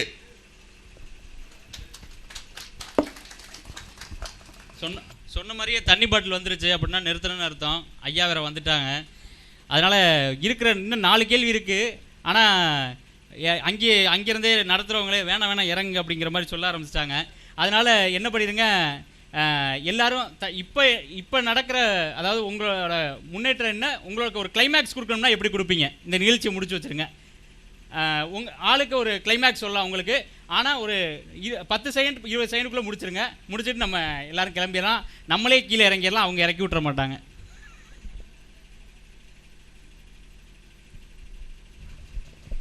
அதாவது நம்ம நகரத்தார்கள் வந்து அந்த காலத்தில் சிங்கப்பூர், பர்மா, மலேசியா இது எல்லாத்துக்கும் போயிருந்திருக்காங்க, பிஸ்னஸ் பண்ணியிருக்காங்க. ஆனால் வந்து ஒரு குறிப்பிட்ட பீரியடுக்கு அப்புறம் எதுவுமே வளர்ச்சி இல்லாமல் இருந்திருக்குன்னு நம்ம சொல்லலாம். இதுக்கு காரணம் என்னென்னா, நான் இதை அனலைஸ் பண்ணி பார்க்கும்போது தம்பிகிட்ட பேசிக்கிட்டு இருக்கும்போது சொன்னாங்க, எனக்கு தெரிஞ்சு இதில் என்ன பாயிண்ட்னா, மெயினாக வந்து நம்ம ஆளுகள்லாம் வந்து அந்த காலத்தில் ஊர்களுக்கு போகும்போது ஃபேமிலி இங்கே விட்டு போயிருக்காங்க. இதுதான் மெயின் ரீசன். இன்றைக்கி வந்து தம்பியெல்லாம் ஃபேமிலியோட சிங்கப்பூர் போயிருக்கார், அதனால் வளர்றாரு. ஏன்னா ஃபேமிலியை சேர்ந்து வேலை செய்யுது, இல்லை கோஆப்ரேஷன் கொடுக்குது. இது ஒரு ரொம்ப முக்கியமான பாயிண்ட். ஸோ இதை வந்து என்னைக்கு வந்து இன்னைக்கு இப்போ வந்து புதுக்கோட்டையிலையோ திருச்சியிலையோ மதுரையிலையோ பிஸ்னஸ் பண்ணிக்கிட்டு இருக்காங்க. அந்த பண்ணிக்கிட்டு இருக்கிற இடத்துல ஃபேமிலியை இன்வால்வ் பண்ணுங்க. தன்னுடைய குழந்தைகளையோ தன்னுடைய குழந்தைகளுக்கு இன்டைரக்டாக எல்லாத்தையும் அம்மாவுக்கு சொல்லிக்கிட்டு ஒய்ஃபுக்கு சொல்லிக்கிட்டு இருங்க, பிள்ளைகள் எல்லாம் வளர்ந்துருவாங்க. ஒய்ஃபை வந்து யாரை வந்து பிஸ்னஸில் இன்வால்வ் பண்ணுறாங்களோ அப்போ வந்து அவங்க எல்லாத்துக்கும் அட்ஜஸ்ட் ஆகி போயிடுவாங்க. உங்களுடைய கஷ்டம் நஷ்டம் எல்லாமே தெரியும்.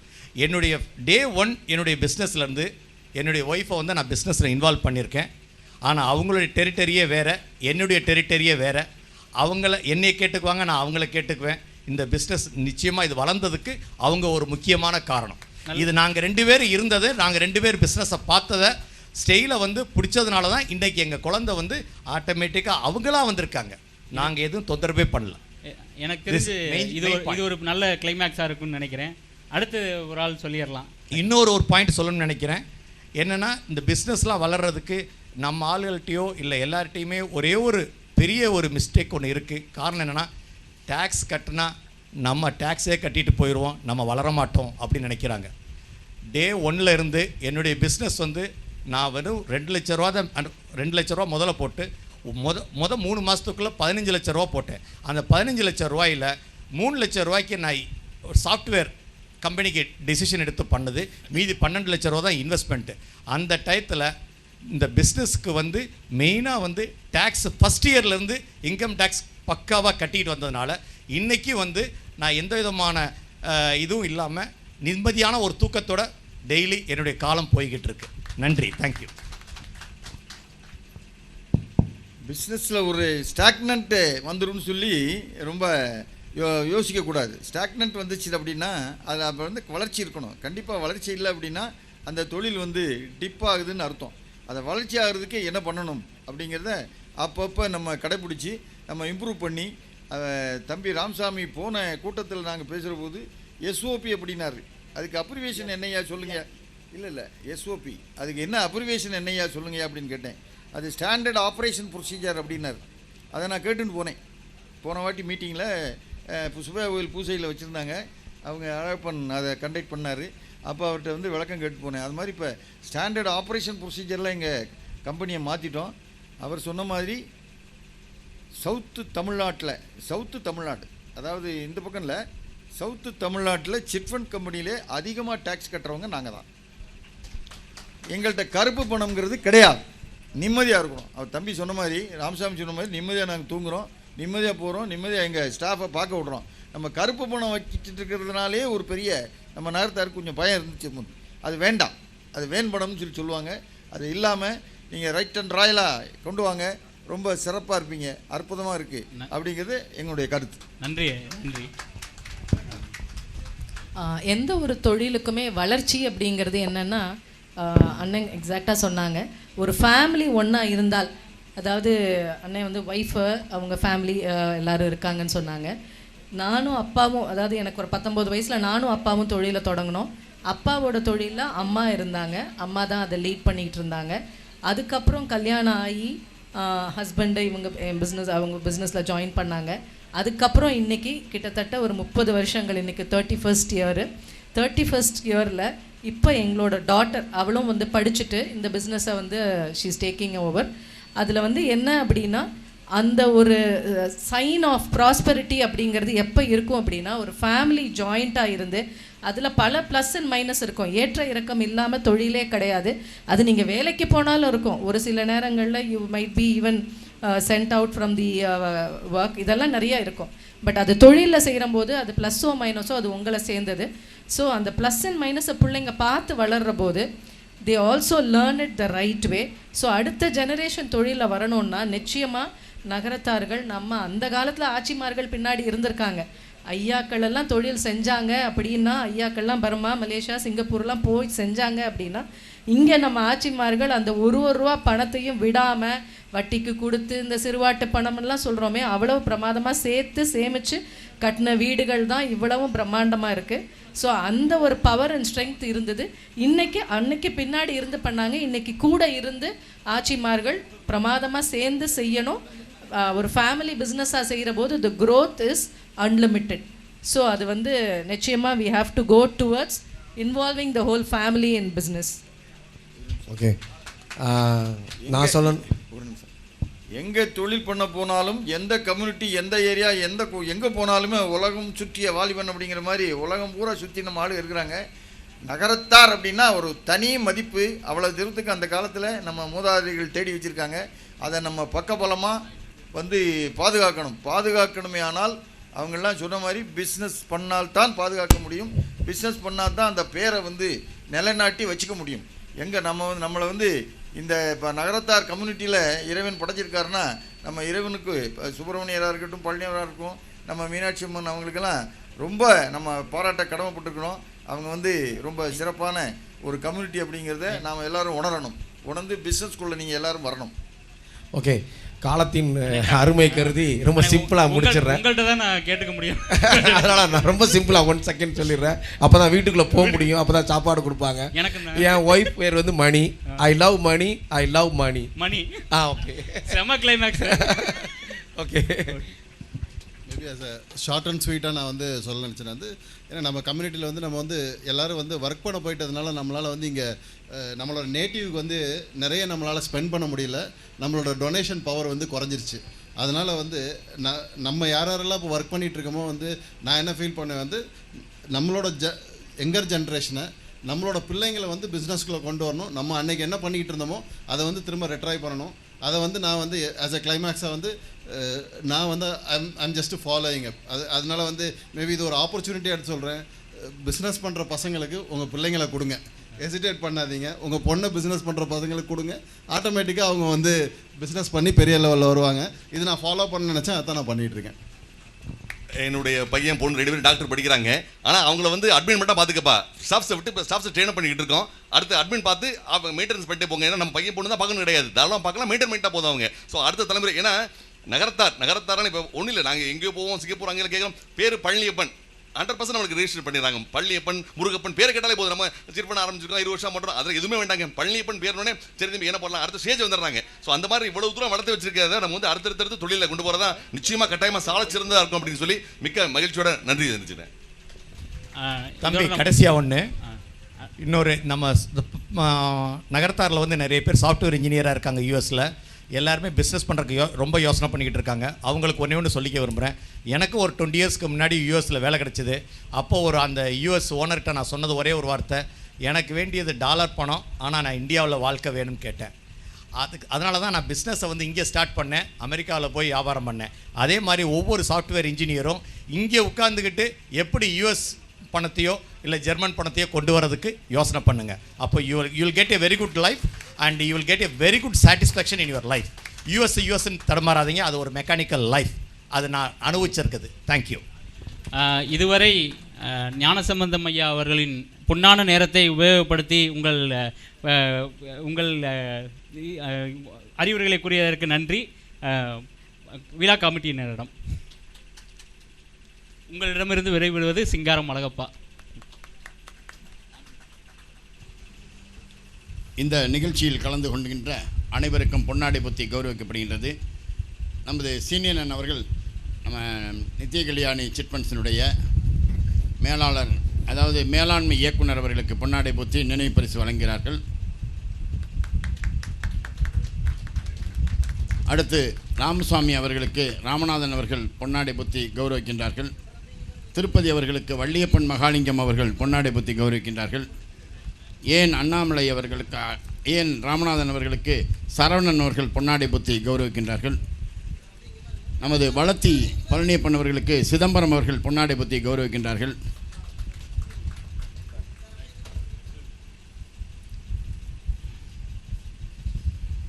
சிங்காரம் அழகப்பா அவர்களுக்கு நமது ராமநாதன் அவர்கள் பொன்னாடை பொத்தி கௌரவிக்கின்றார்கள்.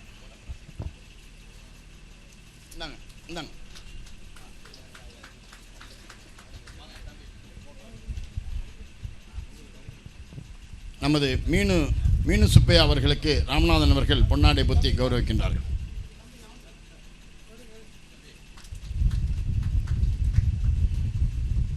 ஒரு அருமையான நிகழ்ச்சி. எப்பொழுதுமே நம்ம நகரத்தார் மத்தியிலே தொழில் என்பது அவர்கள் இரத்தத்தில் ஊறிய விஷயம். அந்த இரத்தத்தில் ஊறிய விஷயத்தை ரொம்ப அருமையாக எடுத்துச் சொன்னார்கள். அத்துணை நல்ல உள்ளங்களுக்கும் விழா கமிட்டியின் சார்பில் நன்றி. டொனேஷன் பவர் வந்து குறைஞ்சிருச்சு. அதனால் வந்து நம்ம யாரெல்லாம் இப்போ ஒர்க் பண்ணிகிட்டு இருக்கோமோ வந்து நான் என்ன ஃபீல் பண்ணேன் வந்து நம்மளோட யங்கர் ஜென்ரேஷனை நம்மளோட பிள்ளைங்களை வந்து பிஸ்னஸ்குள்ளே கொண்டு வரணும். நம்ம அன்றைக்கி என்ன பண்ணிக்கிட்டு இருந்தோமோ அதை வந்து திரும்ப ரெட்ரை பண்ணணும். அதை வந்து நான் வந்து ஆஸ் அ கிளைமேக்ஸை வந்து நான் வந்து ஐம் ஜஸ்ட் ஃபாலோயிங் அப். அதனால வந்து மேபி இது ஒரு ஆப்பர்ச்சுனிட்டி எடுத்து சொல்கிறேன். பிஸ்னஸ் பண்ணுற பசங்களுக்கு உங்கள் பிள்ளைங்களை கொடுங்க, ஹெசிடேட் பண்ணாதீங்க. உங்கள் பொண்ணை பிஸ்னஸ் பண்ணுற பசங்களுக்கு கொடுங்க, ஆட்டோமேட்டிக்காக அவங்க வந்து பிஸ்னஸ் பண்ணி பெரிய லெவலில் வருவாங்க. இது நான் ஃபாலோ பண்ண நினச்சேன், அதான் நான் பண்ணிகிட்ருக்கேன். என்னுடைய பையன் பொண்ணு 2 பேரும் டாக்டர் படிக்கிறாங்க. ஆனால் அவங்கள வந்து அட்மின் மட்டும் பார்த்துக்கப்பா, ஸ்டாஃப்ஸை விட்டு இப்போ ஸ்டாஃப்ஸை ட்ரெயின் பண்ணிக்கிட்டு இருக்கோம். அடுத்து அட்மின் பார்த்து அவங்க மெயின்டெனன்ஸ் பண்ணிட்டு போங்க. ஏன்னா நம்ம பையன் பொண்ணு தான் பார்க்கணும் கிடையாது, தாராளமாக பார்க்கலாம், மெயின்டைன் பண்ணிட்டா போதும் அவங்க. ஸோ அடுத்த தலைமுறை ஏன்னா நகரத்தாரான்னு இப்போ ஒன்றும் இல்லை, நாங்கள் எங்கேயோ போவோம், சிங்கப்பூர் அங்கே கேட்குறோம், பேர் பழனியப்பன் 100% நம்மளுக்கு ரெஜிஸ்டர் பண்ணிடுறாங்க. பழனியப்பன், முருகப்பன் பேர் கேட்டாலே போதும். நம்ம சிட் பண்ண ஆரம்பிச்சிருக்கோம், 20 வருஷம் பண்ணுறோம், அதில் எதுவுமே வேண்டாங்க. பழனியப்பன் பேர்னோடனே சரி தம்பி என்ன பண்ணலாம், அடுத்த ஸ்டேஜ் வந்துடுறாங்க. ஸோ அந்த மாதிரி இவ்வளவு தூரம் வளர்த்து வச்சிருக்கிறத நம்ம வந்து அடுத்தடுத்து தொழிலில் கொண்டு போகிறதா நிச்சயமாக கட்டாயமாக சால சிறந்ததாக இருக்கும் அப்படின்னு சொல்லி மிக்க மகிழ்ச்சியோட நன்றி தெரிஞ்சுக்கிறேன். தம்பி கடைசியாக ஒன்று, இன்னொரு நம்ம நகரத்தாரில் வந்து நிறைய பேர் சாஃப்ட்வேர் இன்ஜினியராக இருக்காங்க யூஎஸில். எல்லாருமே பிஸ்னஸ் பண்ணுறதுக்கு ரொம்ப யோசனை பண்ணிக்கிட்டு இருக்காங்க. அவங்களுக்கு ஒன்று சொல்லிக்க விரும்புகிறேன். எனக்கு ஒரு 20 இயர்ஸ்க்கு முன்னாடி யூஎஸில் வேலை கிடச்சிது. அப்போது அந்த யூஎஸ் ஓனர்கிட்ட நான் சொன்னது ஒரே ஒரு வார்த்தை, எனக்கு வேண்டியது டாலர் பணம், ஆனால் நான் இந்தியாவில் வாழ்க்கை வேணும்னு கேட்டேன். அதனால தான் நான் பிஸ்னஸை வந்து இங்கே ஸ்டார்ட் பண்ணேன், அமெரிக்காவில் போய் வியாபாரம் பண்ணேன். அதே மாதிரி ஒவ்வொரு சாஃப்ட்வேர் இன்ஜினியரும் இங்கே உட்காந்துக்கிட்டு எப்படி யூஎஸ் பணத்தையோ இல்லை ஜெர்மன் பணத்தையோ கொண்டு வரதுக்கு யோசனை பண்ணுங்கள். அப்போ you will get a very good life and you will get a very good satisfaction in your life. யூஎஸ்ன்னு தடுமாறாதீங்க, அது ஒரு மெக்கானிக்கல் லைஃப். அது நான் அனுபவிச்சிருக்குது. தேங்க்யூ. இதுவரை ஞானசம்பந்தம் ஐயா அவர்களின் பொன்னான நேரத்தை உபயோகப்படுத்தி உங்கள் அறிவுரைகளை கூறியதற்கு நன்றி. விழா கமிட்டியினரிடம் உங்களிடமிருந்து விடைபெறுவது சிங்காரம் அழகப்பா. இந்த நிகழ்ச்சியில் கலந்து கொள்கின்ற அனைவருக்கும் பொன்னாடை பொத்தி கௌரவிக்கப்படுகின்றது. நமது சீனியர் அவர்கள் நம்ம நித்திய கல்யாணி சிட்பண்ட்ஸினுடைய மேலாளர், அதாவது மேலாண்மை இயக்குனர் அவர்களுக்கு பொன்னாடை பொத்தி நினைவு பரிசு வழங்குகிறார்கள். அடுத்து ராமசுவாமி அவர்களுக்கு ராமநாதன் அவர்கள் பொன்னாடை பொத்தி கௌரவிக்கின்றார்கள். திருப்பதி அவர்களுக்கு வள்ளியப்பன் மகாலிங்கம் அவர்கள் பொன்னாடை பொத்தி கௌரவிக்கின்றார்கள். ஏன் அண்ணாமலை அவர்களுக்கு, ஏன் ராமநாதன் அவர்களுக்கு சரவணன் அவர்கள் பொன்னாடை பொத்தி கௌரவிக்கின்றார்கள். நமது வளத்தி பழனியப்பன் அவர்களுக்கு சிதம்பரம் அவர்கள் பொன்னாடை பொத்தி கௌரவிக்கின்றார்கள்.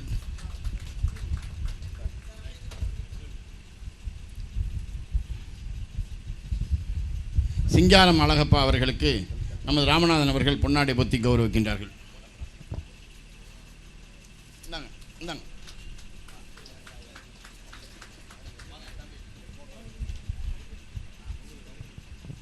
நமது மீனு சுப்பையா அவர்களுக்கு ராமநாதன் அவர்கள் பொன்னாடை பொத்தி கௌரவிக்கின்றார்கள்.